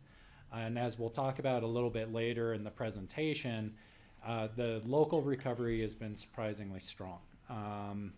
And the labor market has become unexpectedly tight, and staff is now proposing to reinstate the pay increases, the 2021 pay increases, effective August 15th. Just a real quick background, back in 2016, the county did a full evaluation of our compensation plan and classification system. We do tie employee pay to market analysis. It was our intention to do that market analysis and check in every other year. With the recessionary concerns, we'll talk about this a little bit, that next check-in will probably happen next year. We do mark ourselves to other rural resort communities. Not all of them have airports, so we established a different set of benchmarks for airports that have large general aviation and comparable commercial types of operations. When we had originally planned in 2019 the 5-year plan For compensation, we really had an every other year kind of strategy around making market adjustments. We originally planned, after doing that market study in 2016 and 17, for a total of 5%, 2% in cost of living adjustments and 3% in market adjustments for 2021. The market adjustments are typically given depending on what happens with those job families and benchmarking to those organizations that were on the previous slide. But all in all, we had intended for a 5% total pool available for salary adjustments. What we're proposing now for August is a little bit different than this plan, and we'll talk about that and why. In terms of the economic indicators that have led staff to bring this item back for board consideration, there are a few revenues that are particularly elastic that respond really quickly to changes in the local economy. And you'll find those in our revenues in sales tax and building permits. And so I just want to talk a little bit about what's happening there. And really, I have to say, in my career, it's unlike anything I've ever seen with sales tax. Year to date, sales tax revenues are up 32% over last year. And our most recent month of collection in May was up 56% over May 2020. And if you look at the graph, May 2020 is right there, just a little bit above actually 2019, which was another record-setting year for sales tax. And so this is really, really significant growth. We're anticipating that this gap will close a little bit as we go into the summer months. But I think, as we all experience, even just trying to get in and out of town, June and July are quite busy right now. We're expecting September and into October to remain strong. A lot of the festivals, for example, Food and Wine Festival and such, has been moved from the early summer months to September this year. So we think we're going to continue to see some strong trends with sales tax. Building permit revenues, or other kind of elastic indicator, are even increasing at a more significant rate. So far, they are up. Sorry, I'm having some trouble with my screen here. They're up 94%, 93% over 2019 totals, and 76% over 2020 totals. And in terms of valuation, you might recall the board had made a change a couple of years back now, going to a percentage evaluation when it comes to building permit revenues. So again, these really elastic indicators of what's happening in our economy are way, way up. Not surprisingly, when we look at our fund balance projections for finishing the year, they are also up. We've had a number of fairly significant supplemental appropriations and expenses. Even with those, our discretionary fund balance in the general fund is projected to be more than double what we had projected when the budget was passed at the end of this year. I'm reading that right, correct, Connie? Yeah. So in other words, we are projecting a much stronger finish to this year already than we had projected when you passed the 2021 budget. I have a question on that. Does this include the $3.5 million from the ARP, the American Rescue Plan funds? No. So this is going to, we're anticipating though, Kelly, that will be at net zero, that we will be using those funds to either offset ongoing costs related to COVID response that we weren't originally anticipating when we passed the 2021 budget, and or for other recovery priorities that get identified as we go through our roadmap and regional planning. So we think that, yes, those will be new revenues, and I expect that we'll find ways that we'll probably be spending. I'm trying to those. figure out how much money there is to spend. She's already got plans Well, to spend it. so when I look at it, I see the 10 million. When Connie talks to me about it's a 3.2. So no, but right now what we're projecting, the way that we do the fund balance, the really light green at the bottom, that is our estimated Tabor reserve. That's really untouchable dollars. The 4.7, almost 4.8 million is related to our 16.9% reserve against revenues that's recommended by the Government Finance Officers Association, and that's for cash management and contingency purposes. Because we're in a resort economy that does have fairly elastic revenues and can be very sensitive, we tend to keep a fund balance above than that GFOA recommended, that we put into unassigned operating balances, which are operating balances that the board could appropriate.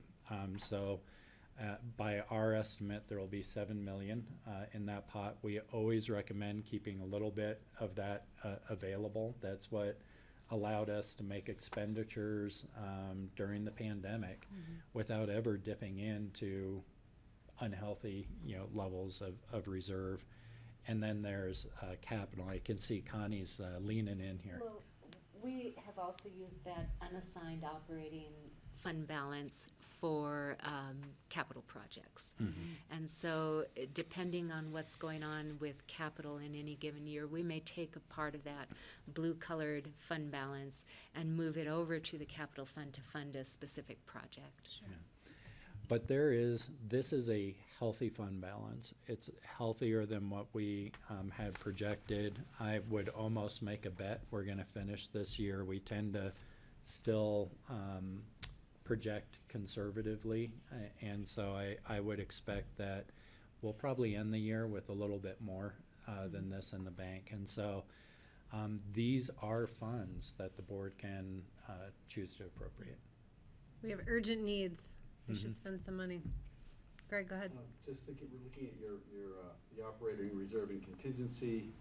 Is that correct? That's the 16% is normal when we're, is that the right?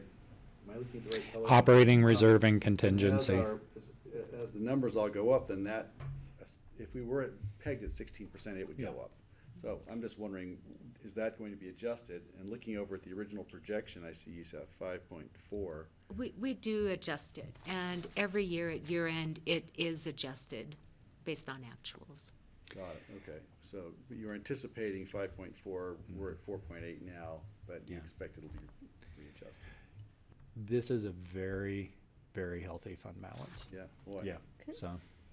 Patty. Yeah, I'm confused, not to be surprised. In the blues, greens, and reds, and yellows there, we started out the year with, in the blue section, with the unassigned operating reserve, 10,932,000. And then we're looking at a projected end of year at 6,899,000, right? What happened to that $4 million? I'm sorry, walk me through that again. We started out the 21 beginning Yes. balance in the unassigned operating reserve section, the blue, at 10,000,009. And then our projected end of year, 12/31, it's 6,000,009. Yes, so part of that is supplemental So requests. down here in that- this section, Yes, yeah. that have gone through so far this year, and also the original budget. Okay. That we had projected to. Use some of that money for. Transferring some of that to public health as we were receiving grant funding for COVID response, and then also for capital projects. We don't have a structural issue, and we are in better shape than we had projected that we would be in 20. So when you then did my the next 2021. question is, the 15th, can we do it faster? August 15th, we're gonna institute what I think staff deserves, and I think it's pretty clear that we have the ability to do so. I don't think we I'm could kidding. do it faster. Yeah, We have to have 2 readings, is my understanding. And we really did want to make sure that the trends were holding, and that we were making a responsible decision. But that will play into changes for 2022 that I'll kind of forecast for you at the end of this. But, so we have to have 2 where it's on the agenda for Correct. tomorrow, I believe, Yeah. and then the 11th? Yeah. Okay. Yeah, and the board has the opportunity to change that for tomorrow, but yeah. So, sorry, go ahead. Sorry, while we're on the charts, I'm completely supportive of this. I've read it and I have heard about it already. I'm ready to say, sure, I approve of where this is going. So that's not my question. My question is, I perceive that even though official inflation numbers are down, we're seeing the cost of everything go up from, takeout, in the local restaurant to everything. We're seeing a lot of price increases, which justifies getting our employees compensated so they can continue to live and, hopefully as they expect. What I want to make sure is, do we have an understanding of where we're seeing inflation regarding our county expense? How are our costs going to go up? Because I'm assuming we're going to see a bump in the cost of doing business for the county going forward, and how do we track that? And I guess you've got it here, but I just wanted to know if you wanted to say anything. What's your take on inflation? So the latest data we have was released in June for the preceding quarter, and actually inflation was up 2.1% in just 2 months. You've got it right here. And that is the kind of rate that we've been seeing for a whole year. So for a whole 12 months, we actually had 2 months of the similar kind of inflation levels. So the forecast we're expecting is to be kind of fairly significant compared to what we've seen previously. And we use those numbers generally in our 5-year plan for estimating future operating cost increases. I can't speak, but perhaps Connie or John can, but specific construction projects, boilers, things like that, we've delayed things because the prices have just gone astronomical. So, and we have not seen it so far in basic operational line items. For most departments, their costs are in labor, our own labor, in professional services that we are contracting for. But where we have seen it the most is in projects and in facilities projects. And in fact, we have 2 supplementals that are coming to the board tomorrow also for facilities projects for increases. We had a number of those in June. So those are the areas that we're really noticing it more. And right now, staff are putting together their budgets for 2022 and are looking at those. Again, in line items like education and training or some basic little materials and supplies, that's not really where we're seeing huge increases right now. But we could, I'm going to jump in here, but we expect to see it in things like fleet, car replacements, those sorts I of would things. expect to see it in capital and, yes, in items like fleet. I think we're going to start to see it in general supply chains that whether it be the pens and pencils and office supplies, the equipment, all of these are you're starting to see the pressure coming. So, and there is a lot of cash right now out in the economy in general with the stimulus dollars and Recovery Act dollars, and those will likely drive inflation unless productivity really picks up to eat it up.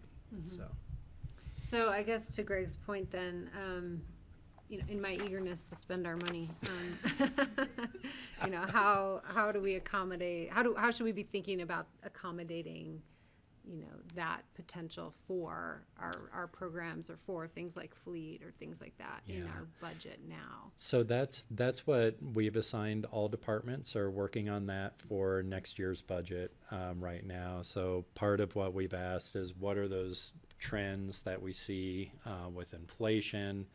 Are there things we need to accelerate, decelerate, and what kind of impact are we anticipating? All of us are guessing to a certain degree, but it's something that all departments are working on right now and developing 2022 budget plans and 5-year plans to bring back in front of the board so that we can talk about what do we see they're evolving so quickly right now that I think we're all learning and seeing what the impacts are. So we are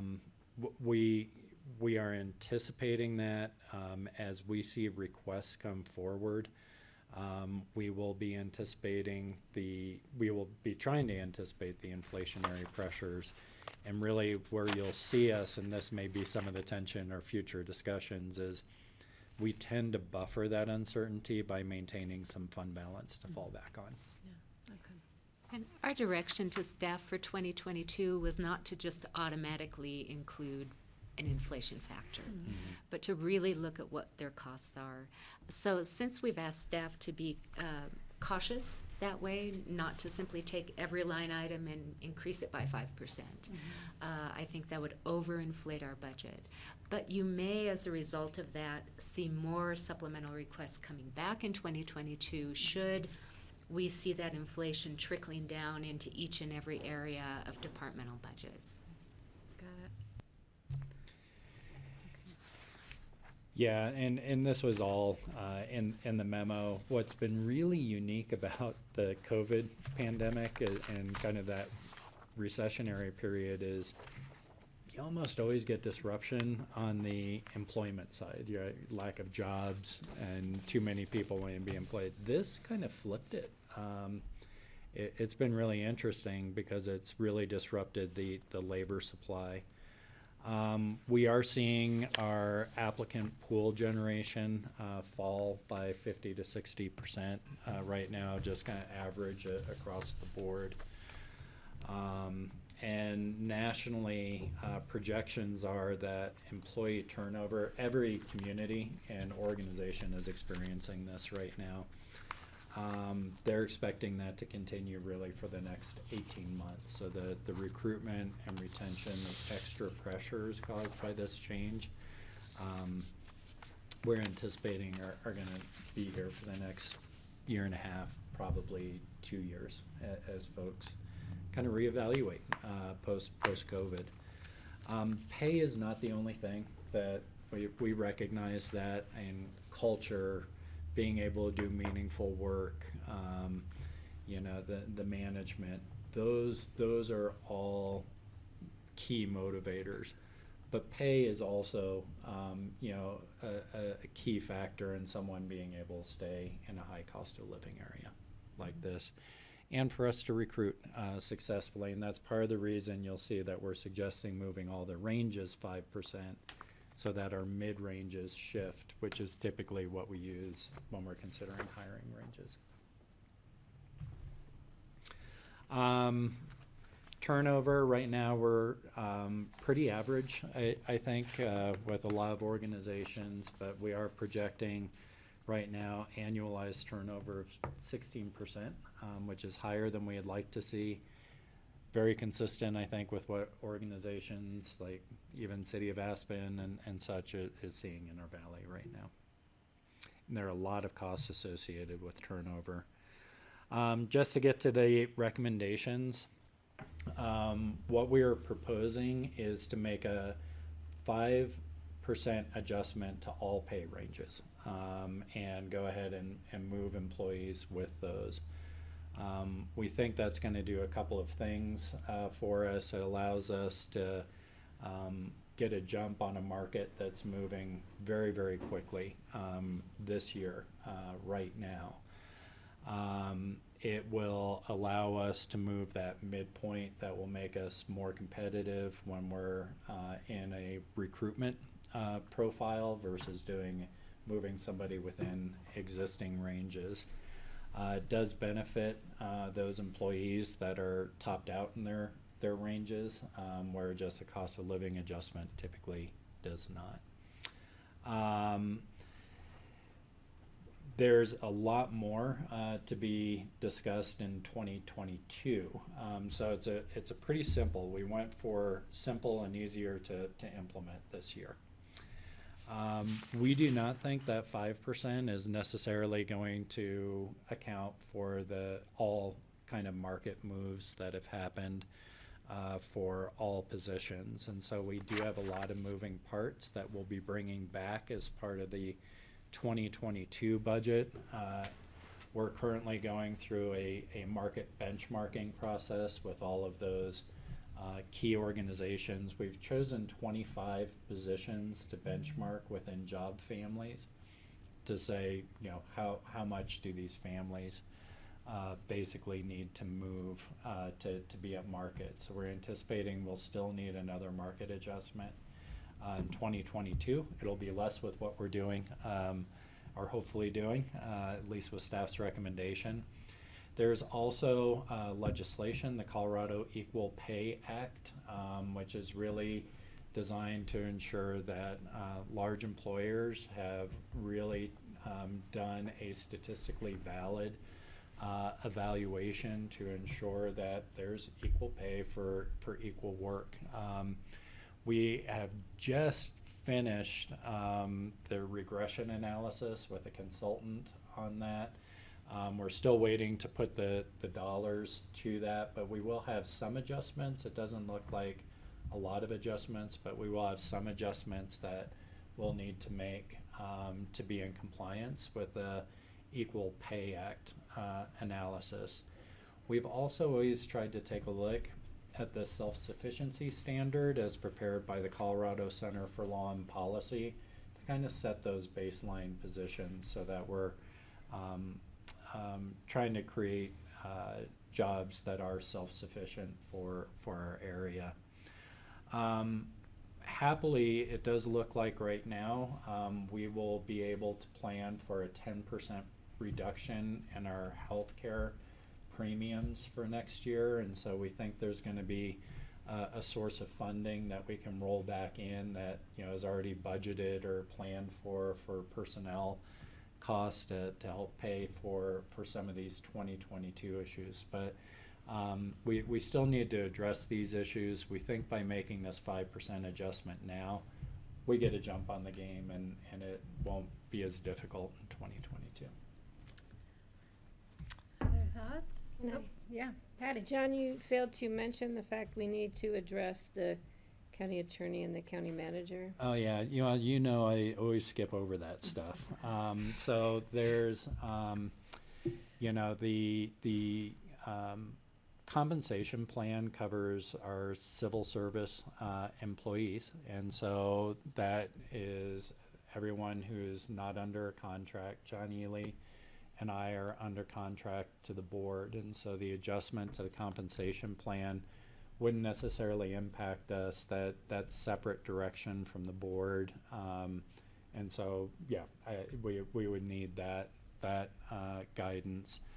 I'd also note that from a previous resolution passed by the board, what is generally budgeted for the whole organization is also given to the elected executive positions. Unfortunately, the board is under state statute and you don't have discretion. That's okay. It's good for people to know. We're not giving ourselves raises as we No, sit we here like today, giving our staff know? raises and not giving ourselves raises because legally we can't. So I don't have a problem rolling it over to both you and to John Ely. And that's you guys have worked hard and didn't get us, I think it's appropriate. Concur. Yeah, you're here. And it also goes to the sheriff, the assessor, and the clerk. Yes. That's what Right. John was calling out to. Yeah, that's correct. So that's, those are our recommendations. I think the costs were attached to the memo, annualized across all county funds. It is about 1.6 million against a $33 million personnel or payroll budget. It is obviously much less for the remainder of 2021 because we're capturing it as a partial year. All right. Didn't get through it as quickly as I thought. No, I know, I'm gonna try and move us. I think you've gotten support from the three of us here at the table, and let me check in with Steve if you have any questions, concerns. No, I'm good with the whole discussion. I'm good with doing the 5% across the board. I think it's essential to stay competitive with in the job market today. And I know we're all surprised at how well the economy is doing in spite of the pandemic. So our worst fears didn't pan out when we decided to basically freeze the wages. So taking this step now is wise. All right. And I'll just sort of my final remarks. Thank you for bringing this back. I know it was really important to Patty and I and others that we have this check-in. I'm glad we are able and we are in such financial health to be able to do this, to, recognize and support our employees for sure. And I will say, I know my comments were a little lighthearted about spending the money, but, I do think we have an obligation that there are really people suffering in our community, that we also look at our healthy fund balance to solve some of the issues related to housing, childcare, et cetera, that our families are feeling. And, in addition to taking care of our internal institution as well. So I look forward to more discussions on those topics. And thank you. And congratulations. Great. Melissa. Yeah, thanks. And yeah, right.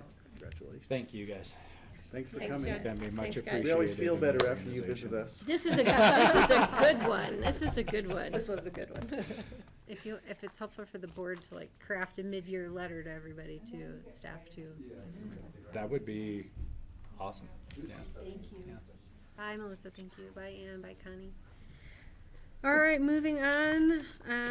We're now 20 minutes behind. Dang it, I'm trying to catch up Brian time need here. to sit over here though on that. No, yes, that would be helpful. We'll get you on actually, 'cause then we camera that can. And way, what button Brian. does he need to push? I can. Let's see if I can do it from here. No, I can't. Can you?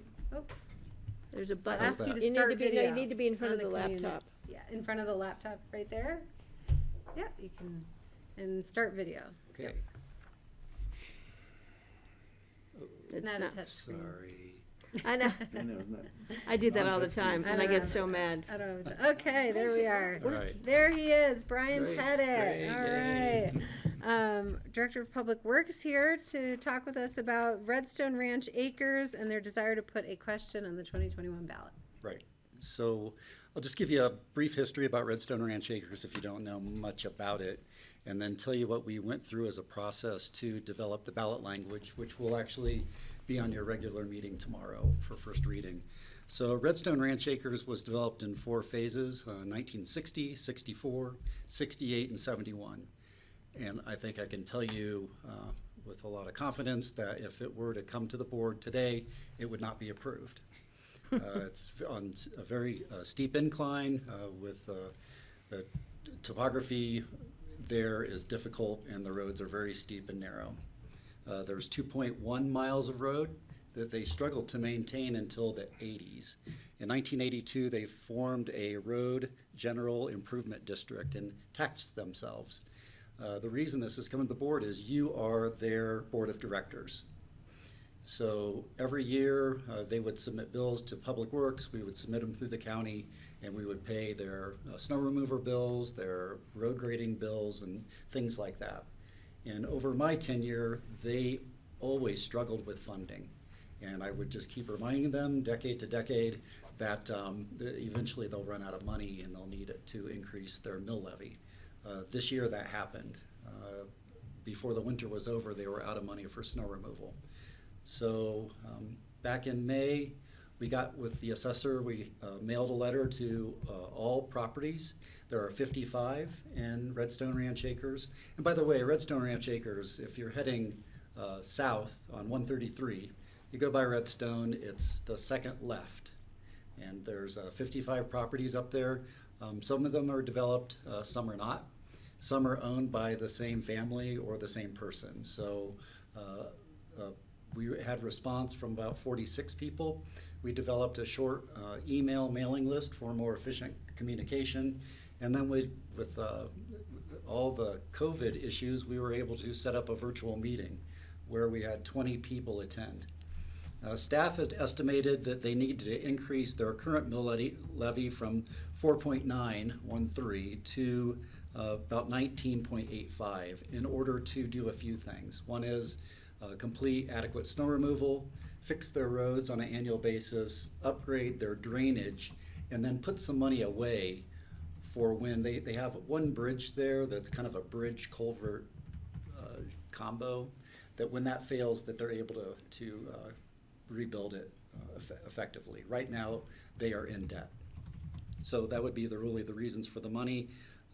In that virtual meeting, there was some proposals to reduce that mill down to 12, and then another one was right around 15. So after a lot of discussion, the meeting took about 2.5 hours. The straw poll showed that group wanted to see the 15 mill levy in order to create better roads there. I think it's going to be a few years of upgrade before they're back to where they need to be, because there has been deferred maintenance for decades now.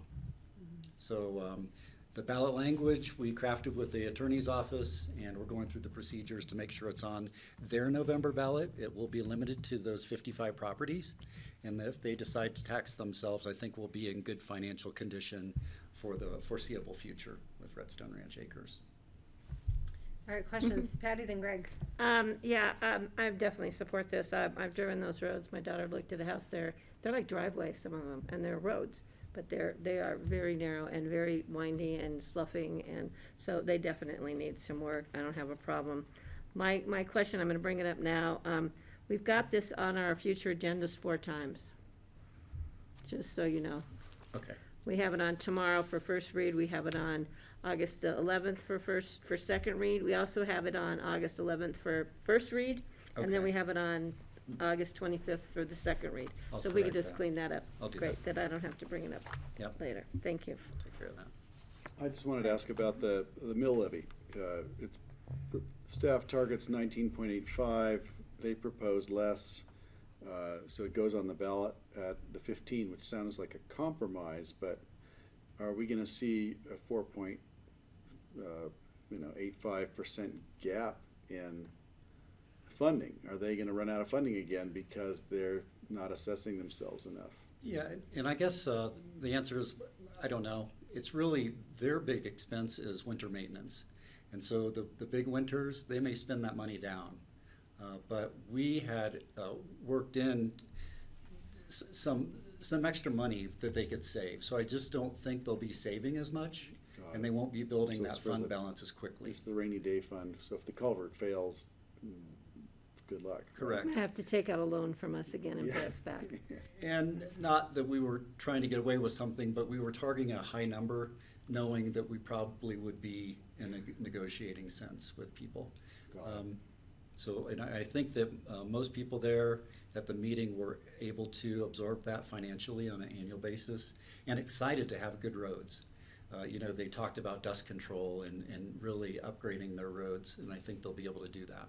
With the 15%? With the 15% mill levy, correct. Great. All right, thanks for that. So I have a couple questions then.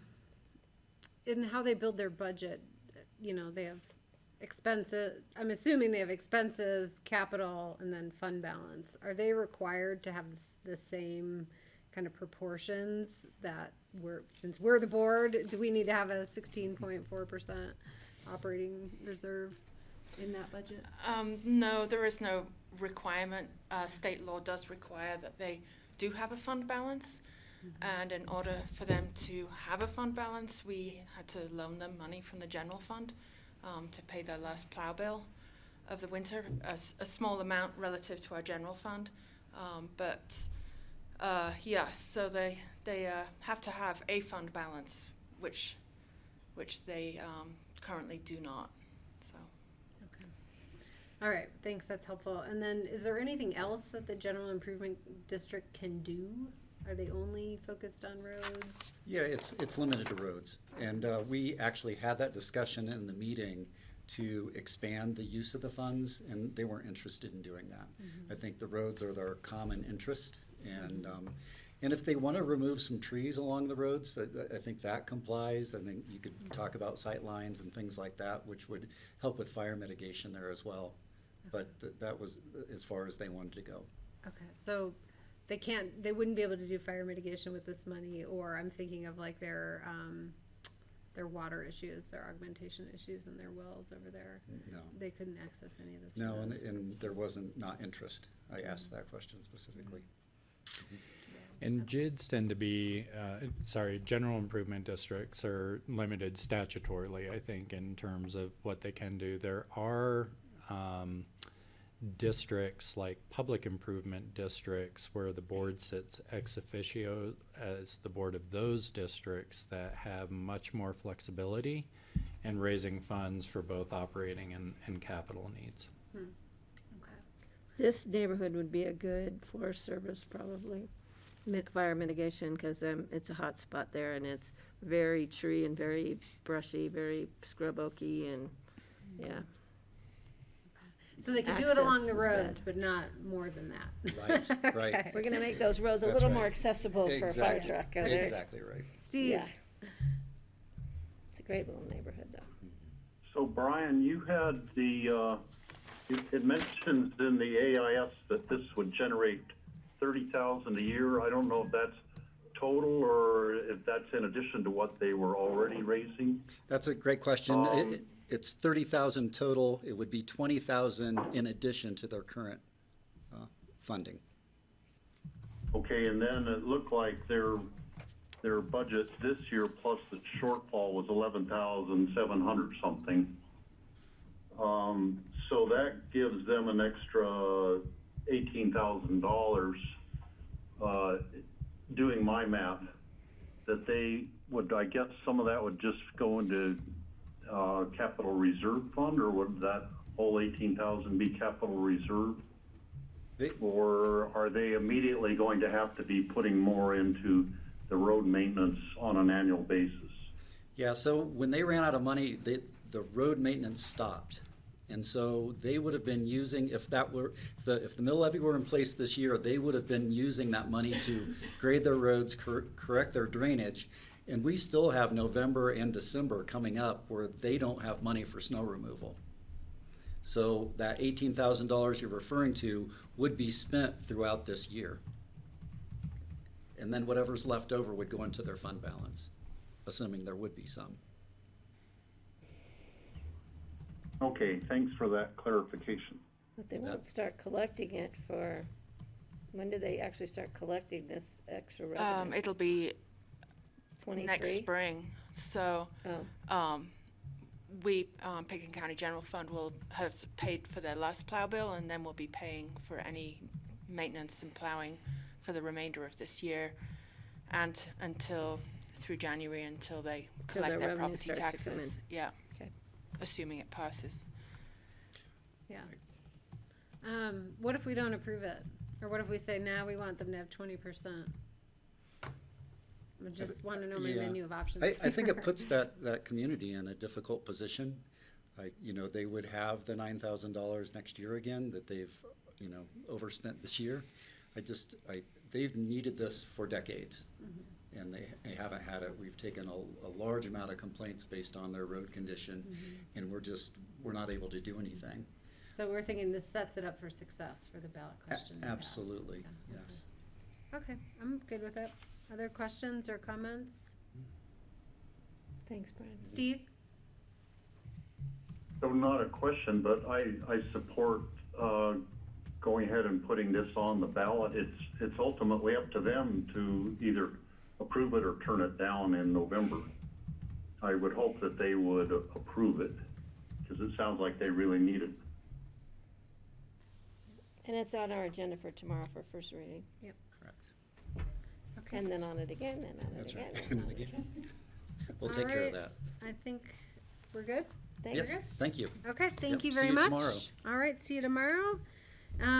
We're caught up here. Would board members like a break? Yeah, let's take a little break. Okay, 10 we'll minutes? break till 4 o'clock. We'll be back on Brian, track what with did our I ask agenda. you? Thanks, Grassroots. See you at 4. Hey, Brian, before you roll out, you get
Okay, welcome back after our short break to the BOCC work session on Tuesday, July 27th.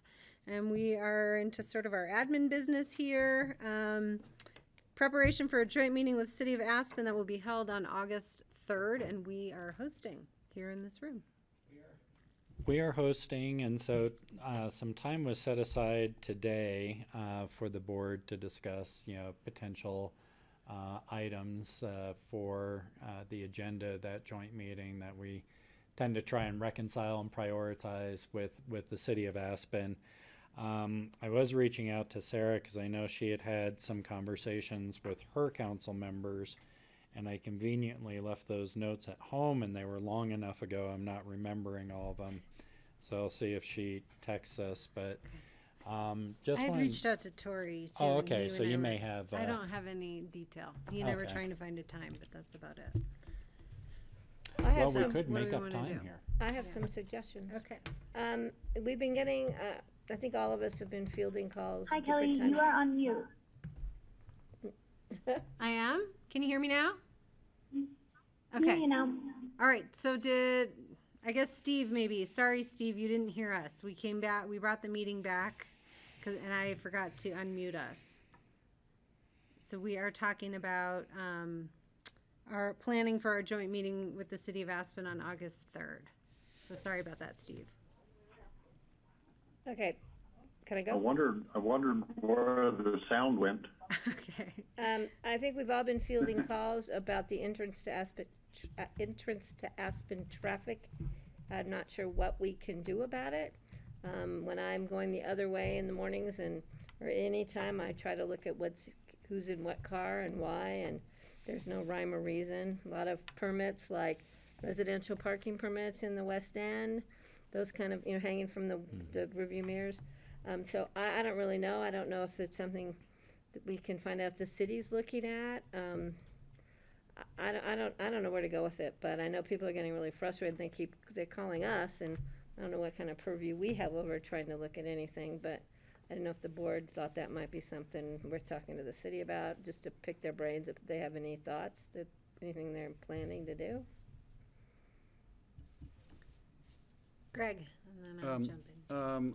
I would like to, I was going to talk to them today. I was going to get on their, as a citizen, go on their, public comment, because I know their consent agenda has a plan to, approve the contract and maybe the contractor and developer for the lumberyard. And I've been getting calls from people who are saying, wait a minute, shouldn't we be trying to engage them and working on a master plan? Let's get the Western Maroon master plan out and meet with the city and talk about all the various other facets of development at the ABC, so that perhaps we can make a master plan that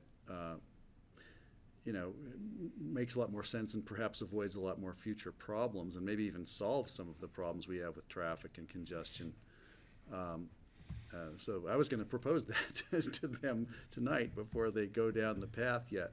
And it may be too soon even to have the conversation, but I would love our joint meetings to include discussion of working together to master plan and engage with them on airport, ABC, microgrid, energy, transit, and the lumberyard development. Because if we don't plan this together, I think we're going to have a bigger mess. And as you point out, it's rush hour all the time now. I think any time of day when I'm coming or going, I'm seeing traffic backed up somewhere between, at least as far as the south end of the airport, and usually often as far as beyond the intersection with the ABC. That's just always a traffic jam.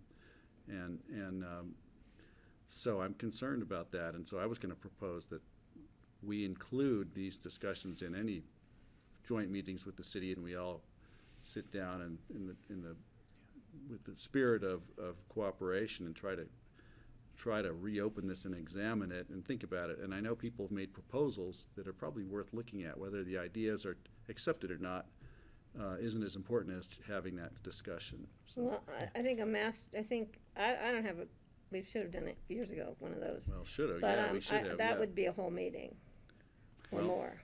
That's probably the most important thing we could be doing with them, in my opinion. And then the second one was, if you look at all that traffic coming into town, we've got it's a construction frenzy going on right now. And do we need to start thinking about limiting the amount of construction activity, whether it's reducing it times a day or coming up with some new rules, or, you know, maybe it's time to even talk about a moratorium. And I know that's terrifying, but it's something we ought to talk about. I don't know how moratorium would fit in with any specification, but I'm not sure I'm ready to go there, and I'm not sure how much of that would help, because all these things are already in the pipeline. And once you're in the pipeline, you're in the pipeline. And the permits are up 100%. Is that what we heard today? 97%? The valuations are, but that's probably a good indicator of Well, and activity. four to Yeah. 8 months out to get a permit is how backlogged everything is. But once you're in the pipeline, you're in the pipeline, and I don't know how you slam the door on that. But I don't know. That's a big discussion. So I don't know if the city. So there are two big ones there, and actually, Greg, thank you. It jogged my memory a little bit. Was at the ABC. I think everyone's been fielding calls, and I don't think it's something that could be resolved at a joint meeting or even a dedicated meeting. It would have to be. It's a process. It's a process question, and I think it may come up on city council's side too, as they're going through their planning for the lumber yard. I think the challenge when we think about it in terms of a master plan is who's going to change.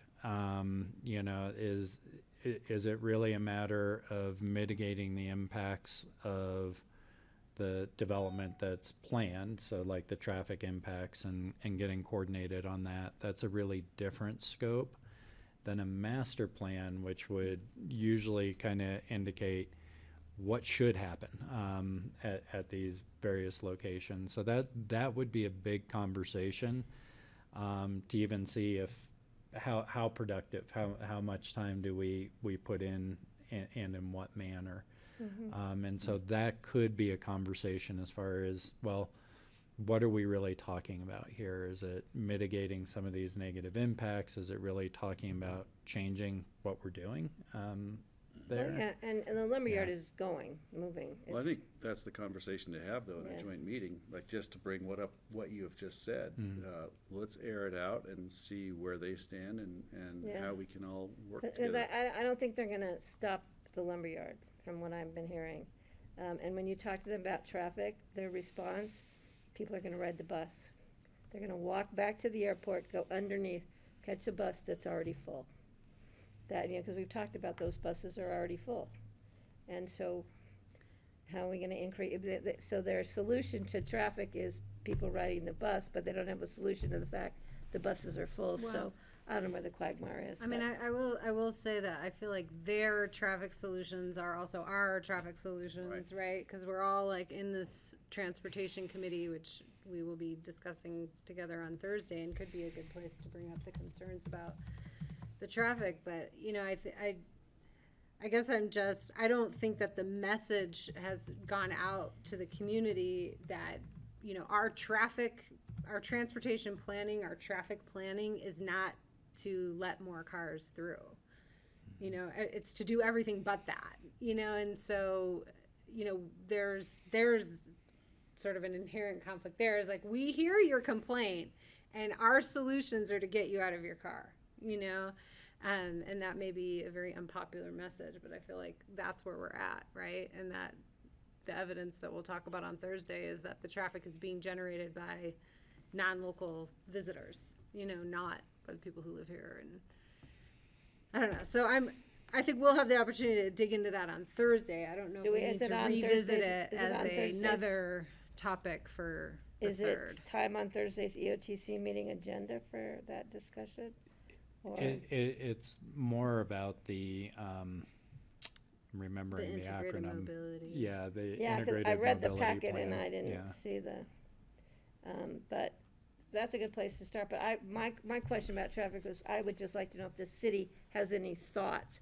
Are they getting and fielding the same calls that we're fielding as the county when it's the people coming, through Aspen or into Aspen. So that's something, I don't know. The other thought I had was after our discussion day was about the homeless shelter, and does the city have any input or any opportunity? But that might come up with EOTC too, using that parking lot and asking what we can do with the construction plan at the intercept lot or park and ride lot.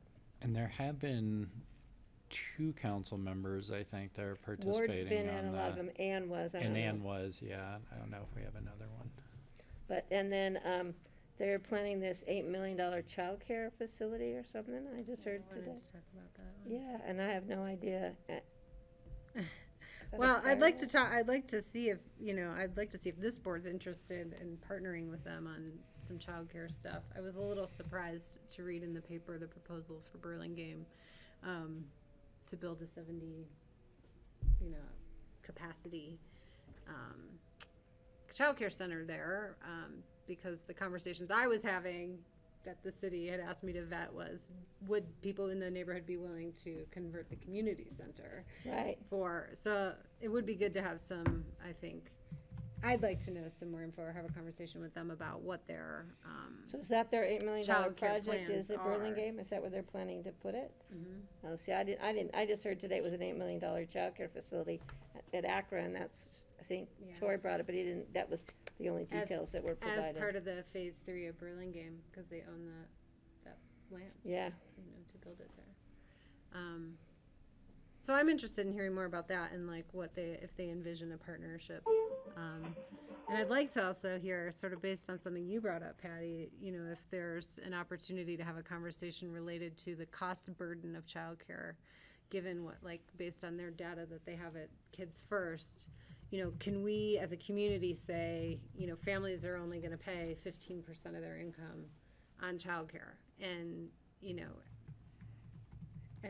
how much would it cost to fund that? Yeah. To keep that at that levels. I mean, I think, I was sort of calculating for a $200,000, a family that makes $200,000 to put their family into childcare, 2 kids into childcare for a year, they wouldn't get any subsidy, right? Well, and their other cost for care would be that the percentage full of their ride. income, right? The other question too was the thought of the priority would be going to people who are working, who Right. need childcare to work. Right. Which is a really hard question to ask. So that means if mom's not working or both mom and dad aren't working, but they're putting their kids in childcare 2 days a week, and we need spaces for people who work.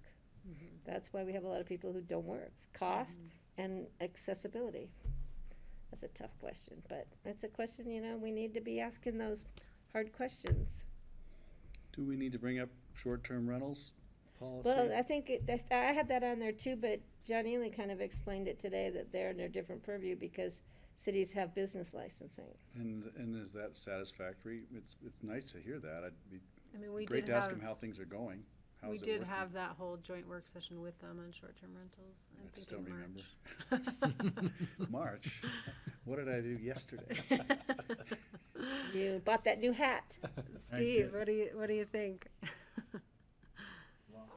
Well, I like these ideas, and I think updates like on the short-term rentals, also on the airport advisory committee, just to bring them up to speed with where we are on the selection of the people applying to be on that board, and the fact that we want the city of Aspen will have an ex officio seat on the board, that they need to be thinking about who they want to apply to that, and kind of explain the parameters of that they would be non-voting but would be advisory to the airport advisory committee, that sort of discussion. Yeah, and both Dan Bartholomew and myself brought that up at the Akron meeting, and there was an ad in the paper today. But actually, there's a little blip. But yeah, I think that would be good to let the city know that, since it's in process right now.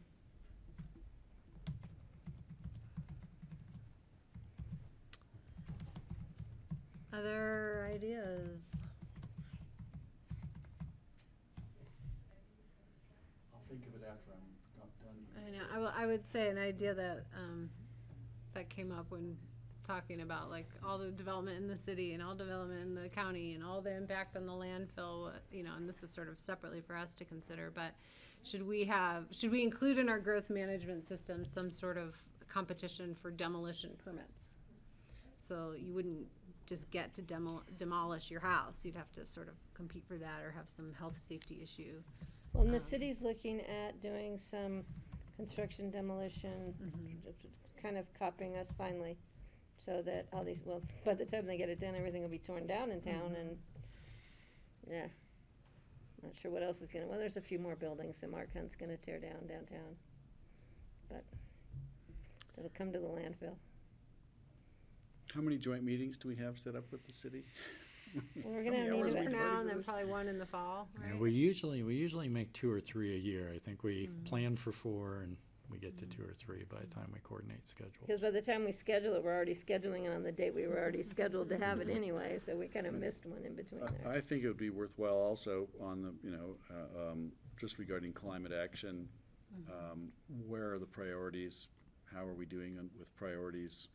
I know they've been focused on recycling and composting, which is great. The low-hanging fruit really, that may be a low-hanging fruit, but the big hits are transit and buildings. And it'd be nice to know how they're doing with that. I think it would be good for the climate staffs from both organizations to participate in that. That would be probably Yeah, a really and useful meeting. The good point is they have the idling ordinance, and most cars are idling at least 5 times between the airport and town, of violating their idling ordinance. Idling all the way to town, right, there's that. Yeah. And they did try to introduce composting restaurants, mandatory restaurant food waste, but the restaurants don't have staff now to even barely pull off their basic recycling. They are so staff stretched that they're like, you're adding one more thing, we'll have to close a day just to do our recycling. That doesn't make sense to me, but. They're so short of staff, it's crazy. They're kind of alternating days that when you're open today, I'll be open tomorrow, you close today, just to try and stretch their staff. Okay, other ideas? Steve may have some. Did you hear back? I thought Steve, did you want to jump in again?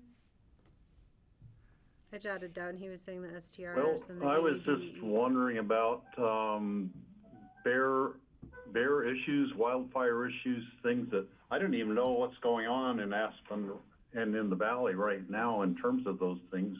What kind of a summer you're having there? 'Cause I'm not there, so I'm not experiencing these things. But are bears an issue again this summer, or is that been pretty well solved by the trash can ordinances and whatnot? We haven't heard a lot down here, but they closed Chapman Campground to all but hard-sided campers because of the interactions of bears up there. Yeah, they had some bear, but I haven't, knock on wood, we had some wanderers, but I think there's food right now. Yeah. And so I think they'll be returning soon. We've had some decent rain in the high country, Steve. And mud. All right. So John, maybe you and I will just confirm lists, and then I'll see if I can get with Tori about what his thoughts are. Yeah, I suspect from previous discussions there'll be a lot of overlap with the AABC, the child care discussion. I think some of the traffic pieces and such will probably overlap with the EOTC meeting, so we'll see where there's overlap. Get an agenda together. And Patty, I'm chairing the EOTC meeting on Thursday, so feel free to You are. bring it up. Yep, we're hosting. And you're also, you're chairing everything this week. Preview for you for next year. I've chaired them before. I don't like the tech now. I want everybody in the room, no Zoom. All right. Good luck with that. Let's see, future agendas. Oh, whoops, I'm in the wrong. I hold took on care of my just a one sec. issue with Brian, and Charlotte's already cleaned that up. All right. Okay. So, just a couple things. Oh, I did just hear back. I'm sorry. From Sarah? We had forgotten that we also have APSHA board candidates and interviews that we're going to do at the joint meeting, I think. How many? I do not have that in front of me. That could take up a long. Interviews at that meeting? Wow. Sarah was putting it out there today. Well, it wouldn't be, she was putting it out there. I thought we had So one coming on our I'll get own a sense of how agenda. many. Didn't we have one we were doing on one of our future agendas? I think we moved it. to We'll see if double we're check doing on them that.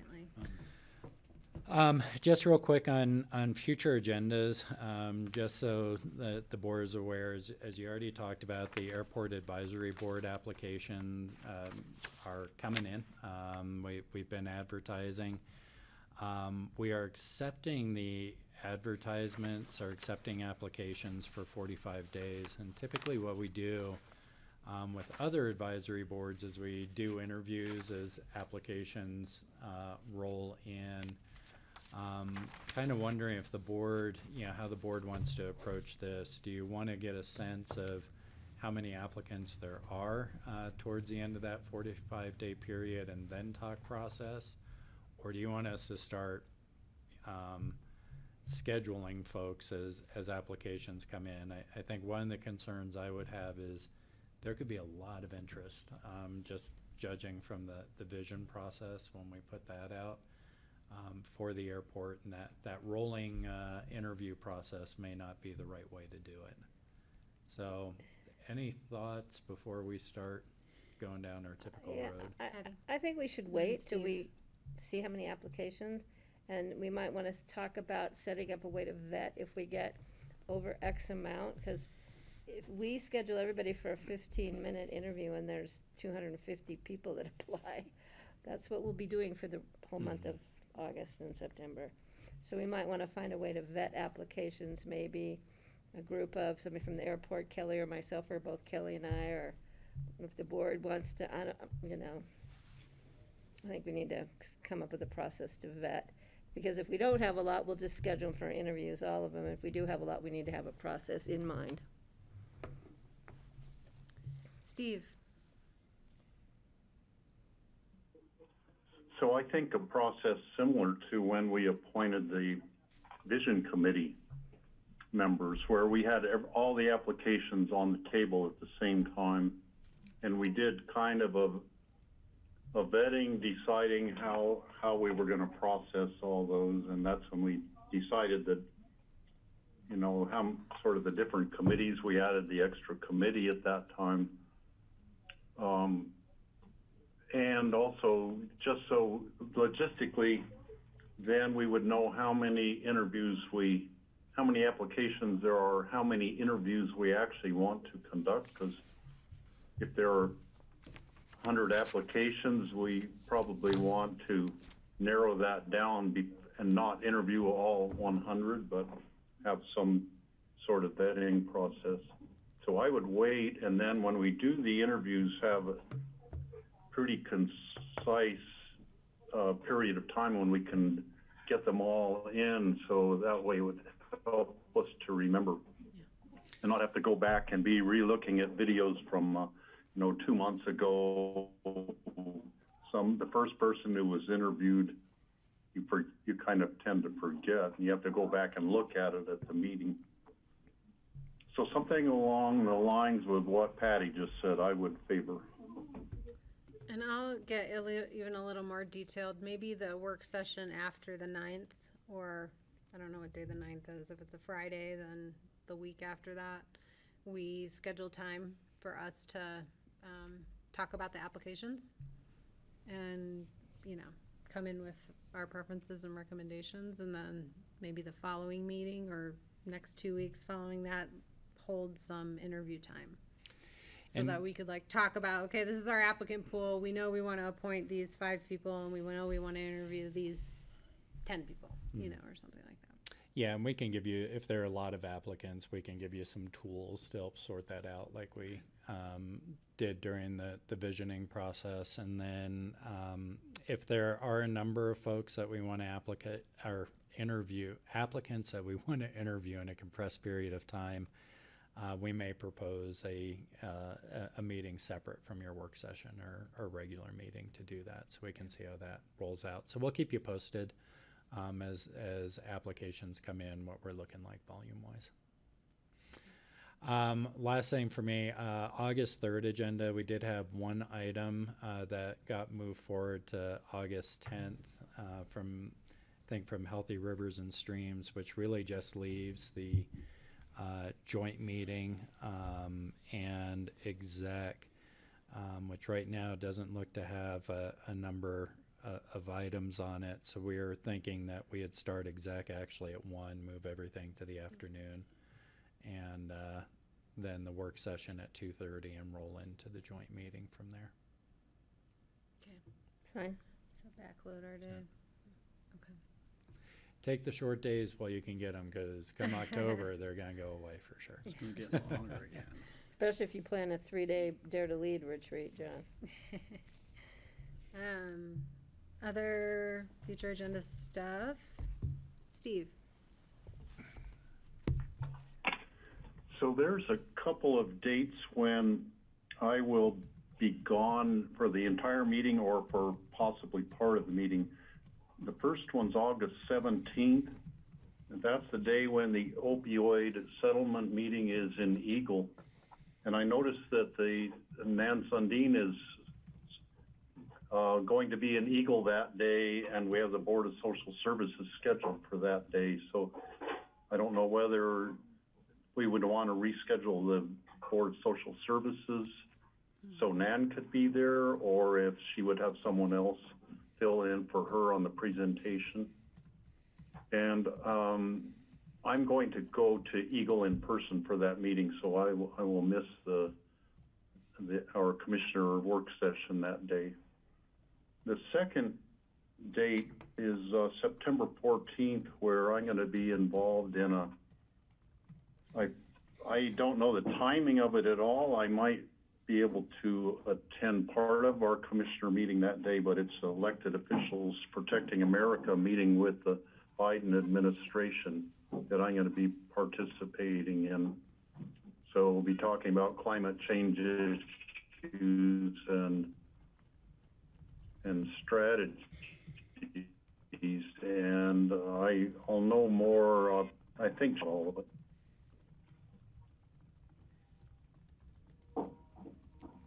Okay. Thank you, Steve. Will we have a chance to talk to Steve before he goes, just regarding background and briefing, regarding our climate activities and stuff like that? Well, we need to schedule some. On the 14th, and we have, when is our next conversation on our climate action plan? Coming up, this next packet, we have a lot of greenhouse gas and climate action on our next couple of agendas. So the 10th. So it looks like we should be able, Steve, you'll be joining on the 10th, right? So you should be able to take away from that dialogue some representation to your meeting with the Biden administration. Is that right? Did we lose him? He's supposed to be back. He's only supposed to be gone for July, I thought. So. Yes, yes. Okay. I'll be there. I'll be here on the 10th. Okay, thank you. Great. I will not. Just heads up for the board. I'm going on family vacation to Michigan the week of the 9th. And so there are a few items that I will try and join in for as best I can. And Patty's going to run those meetings. Both the work session and the regular meeting. Yeah. Okay. And then, John, just so you know, we had some conversation. I don't know if it made it into your notes about some future agenda topics. So we would like a report out from ComDev related to TDRs and the the use of TDRs, the applications for TDRs, the landing of TDRs, the number of TDRs being created in rural and remote. If we expect forthcoming constrained site TDRs to be coming forward to us. Suzanne Wolf usually has that stuff pretty up to date. Yeah, we can definitely do that. I know we're rolling that in, you know, we had put that in with the Growth larger management. growth management discussion originally, so, Right. but we can certainly bring that back. Are you anticipating a policy discussion then around that, or is it more a state It of always the- comes up. There's Yeah. concern that, you know, Could be Yeah. policy. yeah. I think there's concern in rural and remote, you know, are people trying to create an abundance of TDR sites up there right now? Well, my concern is that we've taken our growth management discussion and we're splitting it up all over the place. We got GMQS coming up, we're gonna have that discussion, then we're gonna separate out TDRs, and then we're gonna probably come back with house size, and then we're gonna come back with permit. So, we might need some direction from Cindy and Suzanne and Ellen as to what their plan is and how we're taking their plan and splitting it up across the Well, board, it's just so. the discussion takes more than one day, is what I Yeah. see from that. It's not Yeah, that but we're I mean, not we're- tearing it apart. Yeah, but we're not even letting them introduce the growth management discussion before we're, and that may be okay with them, but I just don't know what their plan was for the process, and I think we should consult with them. Yeah, and good so idea. maybe we can bring that back, because I know from the retreat, what we were anticipating was this fall coming back with a plan for public outreach in 2022, and then a larger growth management discussion happening really in 2022 with a lot of the prep work happening this year. And that's why I was asking, you know, is this getting into the policy discussion, or is it a you know, conversation about, you know, just where we're The at data. now, so that we aren't splitting that conversation up too much. Because I think but- the public will be very misled, because we've led them to believe that we're gonna put together all this information, and then we're gonna bring the public into the process, like we have with, say, the airport. Not But I quite think- as extreme, but Yeah, I think we can bring the information back that's been requested, and maybe just kind of a high level overview of how we're looking at the growth management process and where the TDRs integrate, and maybe that helps.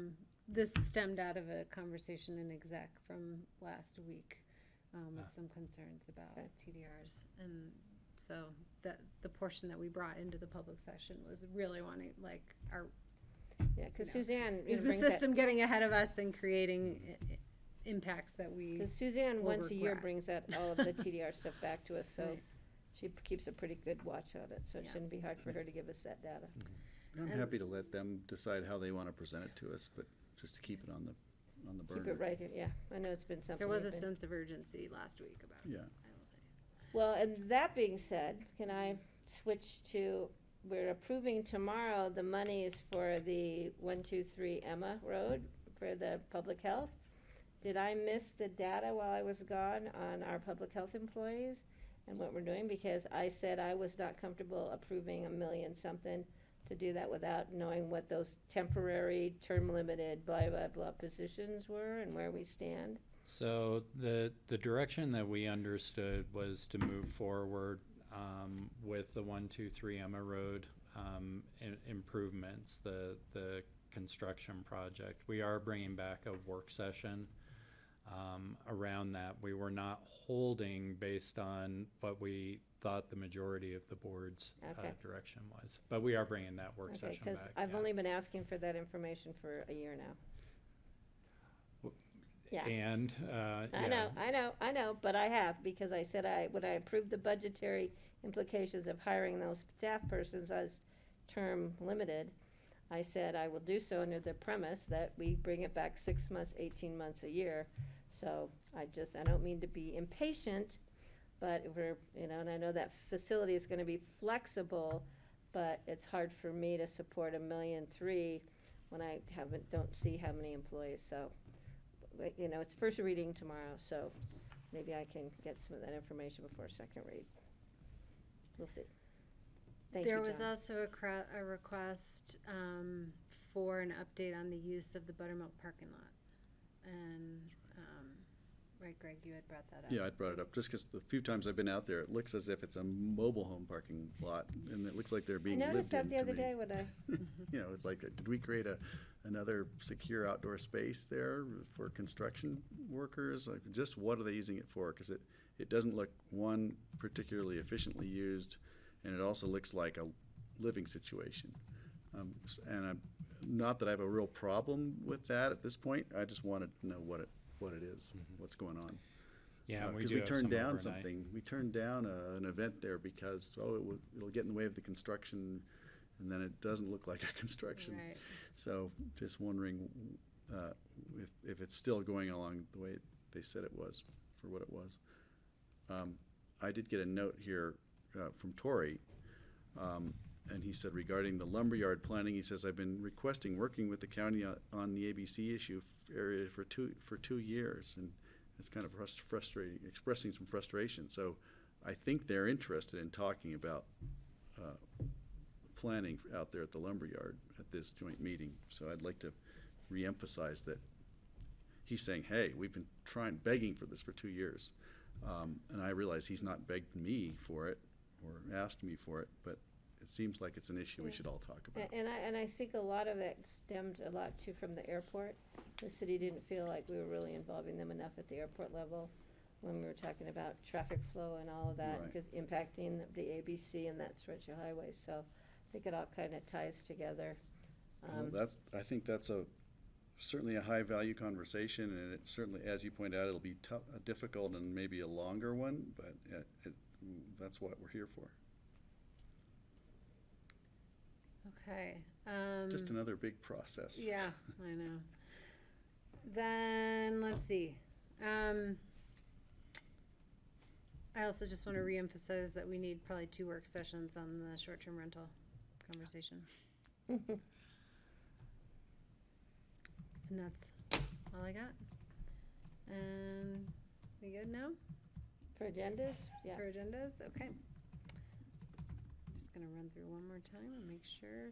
I do note that Laura Armstrong is on our agenda for August 10th, and she could very well have a brand new baby.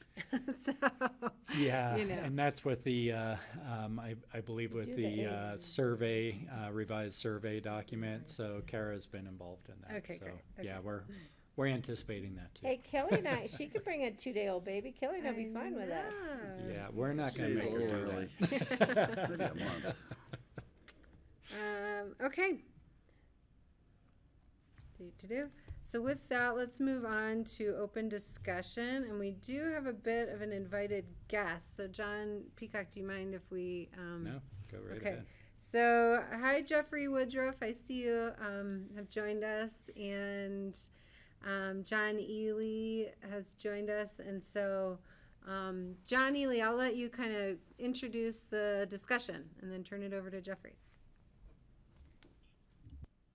Just as background information, the Planning and Zoning Commission had a meeting last week, the 20th, last week on Tuesday, to discuss the proposed modification to the employee housing impact fee calculations. And primarily, the commission discussed the idea of changing the area median income target, the area from which sales data for free market sales is derived, as well as the percentage of mitigation that is associated with the imposition of the impact fee. At any rate, the Planning and Zoning Commission had a pretty long and pretty thoughtful discussion. And coming out of that, there were a number of items that the commission felt should be explored further, and Jeffrey wanted to emphasize. Jeffrey, of course, as the chair of our Planning and Zoning Commission now, wanted to emphasize a couple of matters that were of importance to the commission, to the board. And so I suggested coming in on open discussion simply because the item of the employee housing impact fee is scheduled for tomorrow's regular meeting. All right, great. Thanks, Jeffrey. We appreciate you briefing us on your conversation. Thank you, John. Thank you, Kelly. As John stated, we've basically looked at directly at three questions that John asked. One is the rate of mitigation. And here, the largest part of the conversation, the percentage of mitigation that development should pay, pretty much unanimously, the board, Planning and Zoning Commission said 100% at this point. That most people, just from a volume and dollar amount and everything else, people said, look, we're busy through 21, 22. This is time where, regrettably, in 2021, or 2020, when we first listened to this or first heard this, we did not go to the full exaction amount. And so Planning and Zoning, through the resolution that was passed unanimously on 7/20, said, look, right now the local between 5,750 and 15,000 should actually go up to 100%, currently at 50%. So that was probably the biggest shift in Planning and Zoning's take on the rate of mitigation. In terms of the second question, which is what of the county should be incorporated into the sales data, the Planning and Zoning Commission felt that the entire county, including the municipalities, should be included in that data because that's where we are actually generating housing. So if we're putting housing in basalt, the data should include basalt. So the first question was the percentage of mitigation. Second question, Planning and Zoning addressed, was where. And the third one that, again, I think is critical is the affordability. And here, the discussion went between 100% AMI or 80% AMI. And here again, it's, what's the problem we're trying to solve? The commission was unanimous in saying we would like to recommend to the Board of County Commissioners, as you look to adopt your ordinance tomorrow, that we're comfortable with an 80% AMI in terms of generating the employee housing impact fee. So those were the three areas that we looked at. Again, I think there was broad consensus over about 90 minutes discussion, mostly moderated by John, that, now is the time. There's a healthy pipeline, obviously, through community development. Those would be subject to the changes in the exaction fee. And, the Planning and Zoning Commission was comfortable, with those changes coming. Okay, great. Are there questions for Jeffrey on this or any other info, Jeffrey? I wasn't sure if you guys had a broader conversation on housing as well, if there's anything else to report there. I know you just touched on GMTUF and TDRs, and I know we're going to come back another day, but I do want to leave you with one notion, because I think, I instructed Planning and Zoning Commission to listen to your 6/15 work session. So we did hear your talk about the 2017 housing study and the sort of shortage in the valley. Again, I hope each of the commissioners listened to your former, public work session. But keep in mind that TDRs today are trading $1 million, and that's just the ability to add 2,500 square feet in development rights. Then someone's already paying $400 per square foot just to add, square footage to their house, just to land square footage. And so the exaction fees, when you look at them in isolation, may sound like a large amount of money. But if development is charging $1,100 per square foot, if your construction costs are $1,100 a square foot, and you're building a 15,000 square foot home, and we're charging $1 million exaction fee, that's only 6% of hard costs.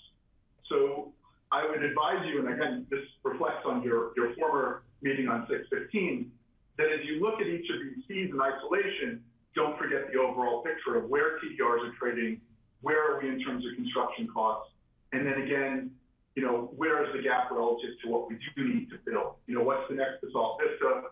What's the next Phillips? What's the next big project the county is looking to take on? So thank you. Thanks for joining us. Questions for Jeffrey? Patty? Yeah, Jeffrey, I have just a quick question. Was there any discussion about the locally occupied versus the second home? No, just leave that as it is. Yeah, so sorry, I started with that, and the answer is that the non, and John may chime in if I'm incorrect, but the non-locally occupied home is already paying 100% above 5751. So really it's about the local above 5751, where the recommendation was to go to 100%. You're already building a large home. You should also be paying, for that employee impact. And John, correct me if I'm wrong now. So he's correct. Yeah. And then I did, and Patty, just one more follow-up. I did look in the land use code. I know, again, you got hijacked a little bit in your 615 conversation with respect to local versus non-local. And the state of Colorado is very clear on what a local is. And I think that's a better guide than looking at Chapter 12 and sort of defined terms within Pitkin County Land Use Code, if that helps. But they look at voter registration, taxation, driver's license, et cetera. And so I think the state of Colorado, if you're going to look at anything, has what does it take to be a local guide? Because the same conversation comes up, again, if you're looking to be a CU student, whether you're in state or out of state. So we're not the only one, again, sort of with a two-tiered system, local versus not. Okay. Thank you. Thank you. Other questions for Jeffrey? No? All right, thank you so much for joining us. I will give you a little preview. There's some interest on our board. I'm not sure we've coalesced it about having a broader housing policy conversation, where to put it, et cetera, that I'm sure we would look to P&Z for input. So stay tuned. Yeah, and likewise. Thanks for your time. Well, and I could add to that, Kelly, it was brought up briefly with Tori at the ACRA meeting this morning about the need to be looking at building housing outside the urban growth boundary. So the board does need to revisit the policy that I did not support when we passed it about putting affordable housing only within the UGB, new affordable housing so that's a discussion that we need to have as a board. Okay. All right, thank you, Jeffrey. Appreciate it. Likewise. Thank you. Bye. Okay, John Peacock, other open discussion items. Yeah. So Colorado, the legislature recently passed the Senate Bill 21-129, which creates an Office of Financial Empowerment for the state. And this is going way back now, but in the spring, you may recall we had Barbara Freeman and John Fox Rubin in front of the board. And at that time, there was a conversation about the possibility of these financial empowerment districts being formed, and the board expressed an interest in participating if the legislation passed. So it's passed, and there's now interest in having an organizational meeting. The district has to have, it looks like a combined population of over 70,000, so we're going to need 2 or 3 counties to come together. There is an organizational meeting or a meeting to talk about, and I'm sorry, I just don't have which counties are involved. I'd assume Eagle and Garfield. But I don't know that for sure. On August 12th from 9:30 to noon to talk about forming this economic empowerment district. And there is a request for a board member who could participate. It could, looks like it's going to be a virtual meeting, not an in-person meeting. So I'm having a hard time even defining financial empowerment. Yeah, so it's kind of a broad, like. Yeah, I think it's really. You need to read the bill. Yeah, well, and it's really about providing those kind of resources to help folks who are, I think, kind of on the edge or what have you, to empower themselves with good information about organizing finances, making good choices within means. And that sort of thing, Patty, and about having some organized efforts to really help with workforce sustainability, especially on the front line. And Kelly, Yeah, I think we can get You might know Eagle more about to that. be on board, but I'm Well, not. I just remember from the presentation, like there was conversation about like some of the work that like Manaus does with, you know, family budgeting and setting up savings programs and those kind of things Yeah. to like really, you know, and give people access to like credit, you know, building credit and, you know, how folks might do that to like actually use tools to lift them out of poverty. Yeah, and it build just wealth. seems, sorry, I'm forgetting a lot of that, but it just seems strange that you had to have passed legislation to create something that we should have just been doing. Well, it provides resources that are coming from the state, and I want to say it's through the Attorney General's office, but I may have that wrong. that's right. That's where the funding's coming from? That's where the resources are budgeted. What's the and bill so number? It's a little bit like Alpine Legal Services might provide some of those. It is Senate Bill 21129. And so we wanted to see if there's anyone interested in participating in that initial conversation. I'm not gonna jump in on that one. I know, I'm on So, family John, vacation and the- we are like scheduled. My in-laws have me scheduled. On the SAPCA committee, we talked about a very similar thing for seniors, just to help seniors empower them financially so they could be in a better situation to have funds available when and if they ever can retire. So I'm somewhat familiar with the general topic of that.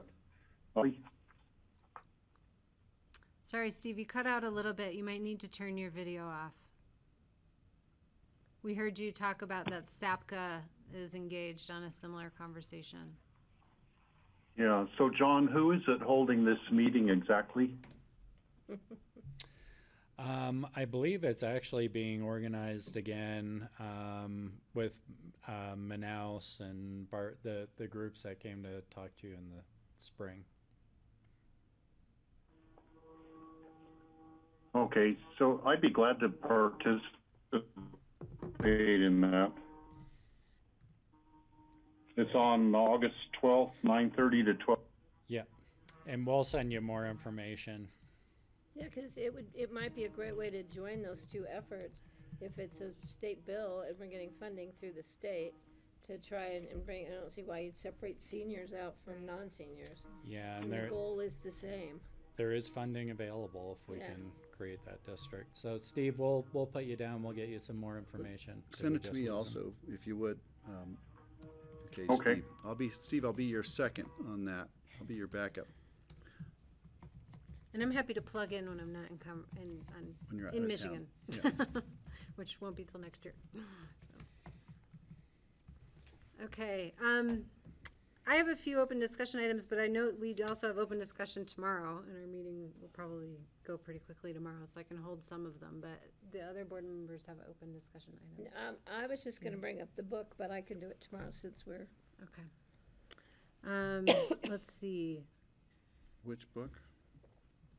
Dare to Lead. John's Dare to Lead book. I bought it. And I do have something I need to talk to you all about. The legislature this year by legislation, you all received this notice from CCI, and then I think a handful from Julie McCluskey about appointees to a being created tax policy task force. This is in addition to a tax policy committee. That the committee will be made up of legislators, and they will create a scope of work that the task force will then undertake regarding statewide tax policy.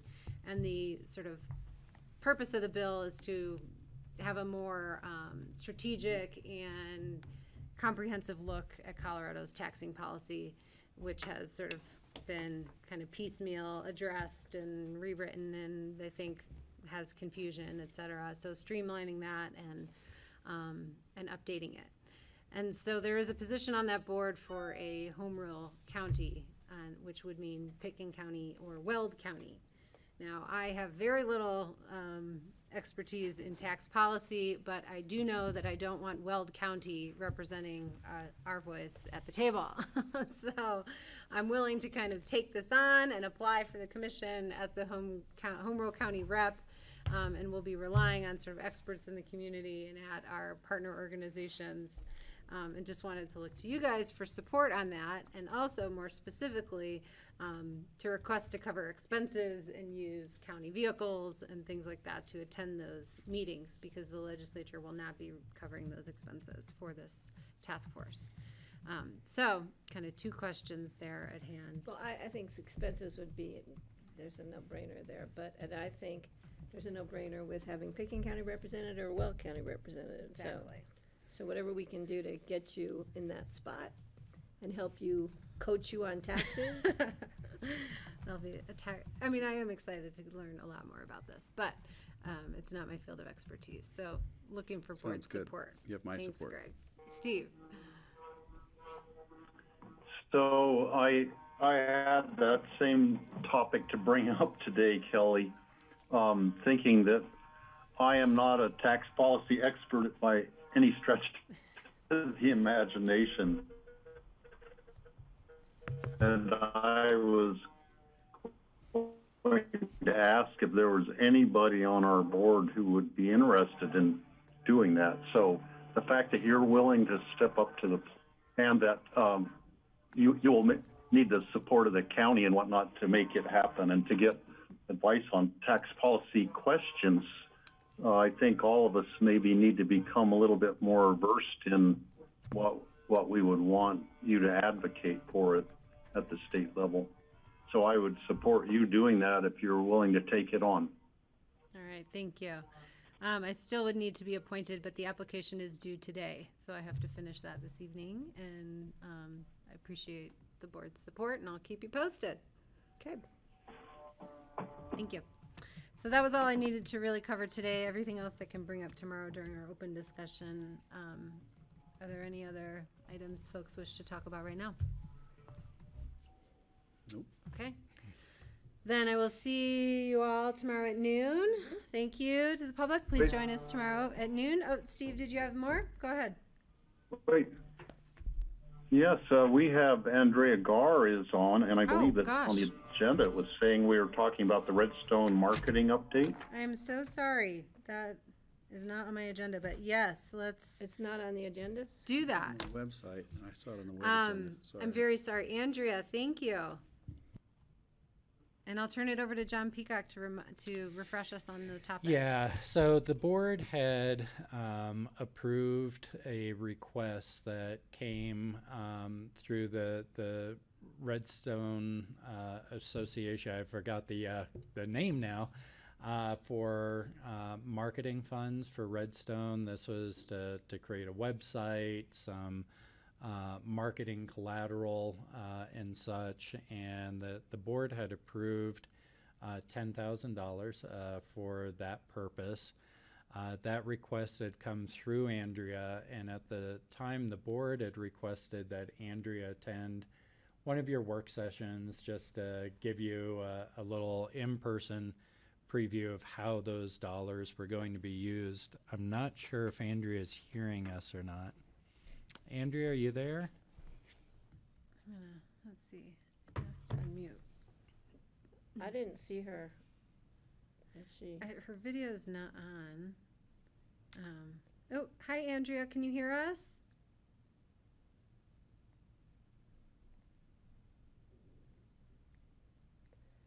She might be watching from home, but well, Andrea, we can't hear you. Are you able to turn your video on or turn your audio on?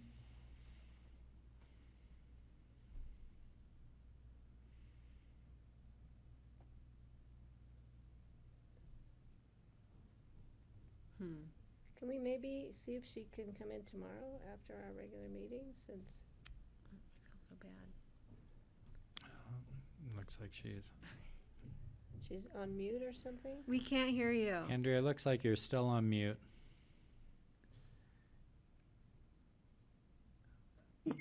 You know what? Let's see. You're on here twice, I think. so- I'm on, sorry, I'm on my phone. Can you hear me? Yes, we can hear you. And I'm so sorry. I It wasn't written apologize. down, and I'm a bit of a space case today. Oh, that's okay. It's that kind of day. I've been having internet problems out here in the wilderness all day. And it's a miracle I'm even on. Pathfinder has overloaded, I think. So anyway, here I am on my phone. I can't get on the hard computer. So anyway, hey. All right, John, you want to? Yeah, let's get. Can you hear me? Andrea, we were just hoping that you could spend a few minutes and talk about the plans that Redstone. Oh, you have John, to is put your your mic speaker on? Are you on?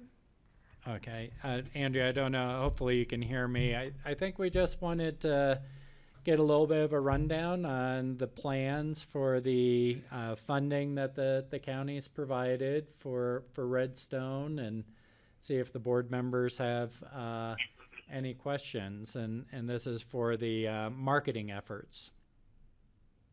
Correct. I'd be happy to answer any questions. I just wanted the board to know that, we depend on tourism here in Redstone. Unlike a lot of other mountain towns, apparently are overwhelmed and cannot service their locals. We have very few locals here. We have fewer and fewer, it seems, every day. So the money's important to me. It's maybe a tiny amount in the listening to your projects that you're talking about, but it's important for us. So we appreciate the support. So I'm happy to answer any questions anybody has. Yeah, Andrea, so maybe you can just talk a little bit about the timing on, when you expect to have a website up and what kind of collateral you're all looking at. Well, the website is up because it was funded mostly by 5 businesses, 5 out of the 8 or 9 businesses in Redstone. The down payment on the website. We also received a grant from the Colorado Department of Tourism for $2,500, which went towards that. So that is actually up and running, but we need to surface it, and all of the other matters I sent along. That was $7,000 to create the website. And then we have a maintenance fee of $75 a month. And then we have a social marketing budget, which I submitted the invoice for, which was $600 for August through October. And we want to do a rack card, but we haven't even begun with that because we want to be able to pay the designer of the website before we move forward with anything else. We would also like to do advertising. We obviously missed all of the summer ads, but we were thinking even, maybe doing something in the fall, but I need to explore that. And my internet's been down for 3 days, so I haven't been able to look into whatever I've been getting from Aspen Times about ads.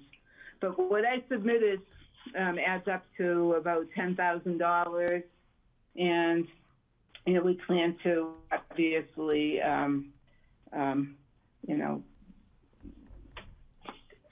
support everything that we, every expense will be itemized and submitted to you. So. Excellent. What's the web address? That explains the budget that we had requested. Yeah. It's visit Redstone. It's Redstone. It's either Redstone, Colorado, or Visit Redstone, or Visit Redstone, Colorado. I forget. It's one of those. It went up about in the last month.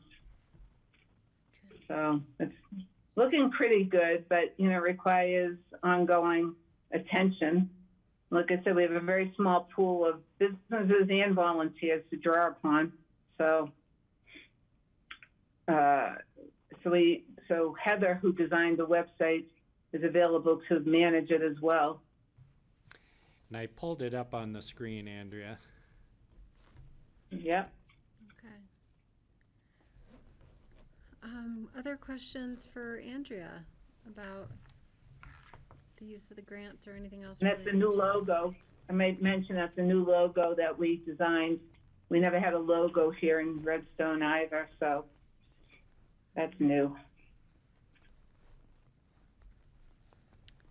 All right. And Andrea, I have a question. So what is tell me the name of the group again that is working on all this together, and how many folks do you have on your board?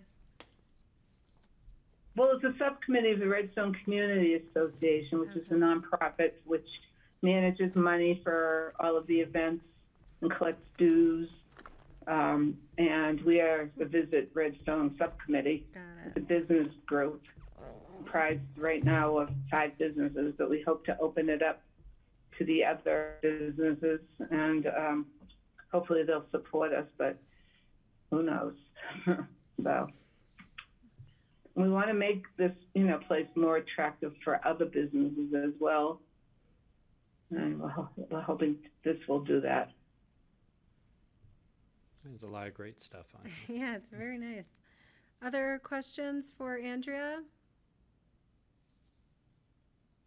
Okay. Well, we appreciate the presentation and letting us know more about the work you're doing and how the grant funds are being spent. It's great to see. And I'm sorry again that we got to you late rather than earlier in our discussion. Thank you for hanging in there.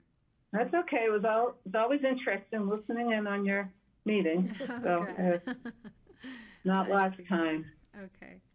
Anyway, right. Well, thank you. Thank you for your support. We greatly appreciate it, and we look forward to working with the commission again in the future. Thank you. Can I just ask a quick question? What's the concert Thursday night? No, what is it? Do you have a concert Saturday? Saturday night. It's, oh my God, it's a fabulous group from Glenwood. A band called Alexis. They're from Glenwood, and they play like country, blues, rock. They played last year. They were so much fun. It was so entertaining. And the concerts are now located, behind the coke ovens at the Equestrian Center. So there's a lot more room, and there's parking. What time do they start? Because I might be going up for my birthday. Oh, well, that would be a great way to spend your birthday. It's from 6 to 8 o'clock. Perfect. It's really fun. I encourage you all to come up and join us.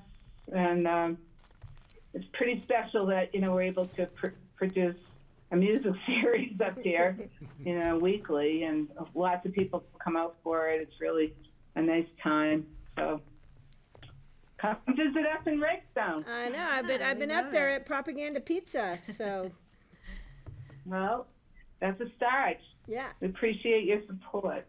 So hopefully we'll see some of you on Saturday night. Otherwise, hopefully we'll get up there. If you have you should. We're like the last tribe out here in the woods, in the wilderness. So nice to get the commissioners up here occasionally, see what's going on. Yeah, I love Redstone. This would be a great. It would be a great. I know, it's a great place. We're very lucky to have it, and we appreciate, like I said, your support for our, our projects and hopefully maybe some future events as well. So if you have no other questions, then I will. Let me check in with Steve Child. He turned on his video. Is a check is about to issue? What is the status of the check, John? We don't know that, but John, do you know? Yeah, I'll have to check with finance. I know we were processing it. About how long does that usually take? Andrea, why don't I give you a call offline? Okay. Okay. Well, thank you. Hang on, Steve Child. Sorry, Andrea. I think Steve Child had a comment or question. Steve, go ahead. Okay. So, Andrea, I'm up in Alaska right now in a small town that's not dissimilar to the upper Crystal River Valley. Really? They're having similar kinds of activities here that like having bands come in to play once in a while, and I might have some ideas for you that I could pass on based on my trip here.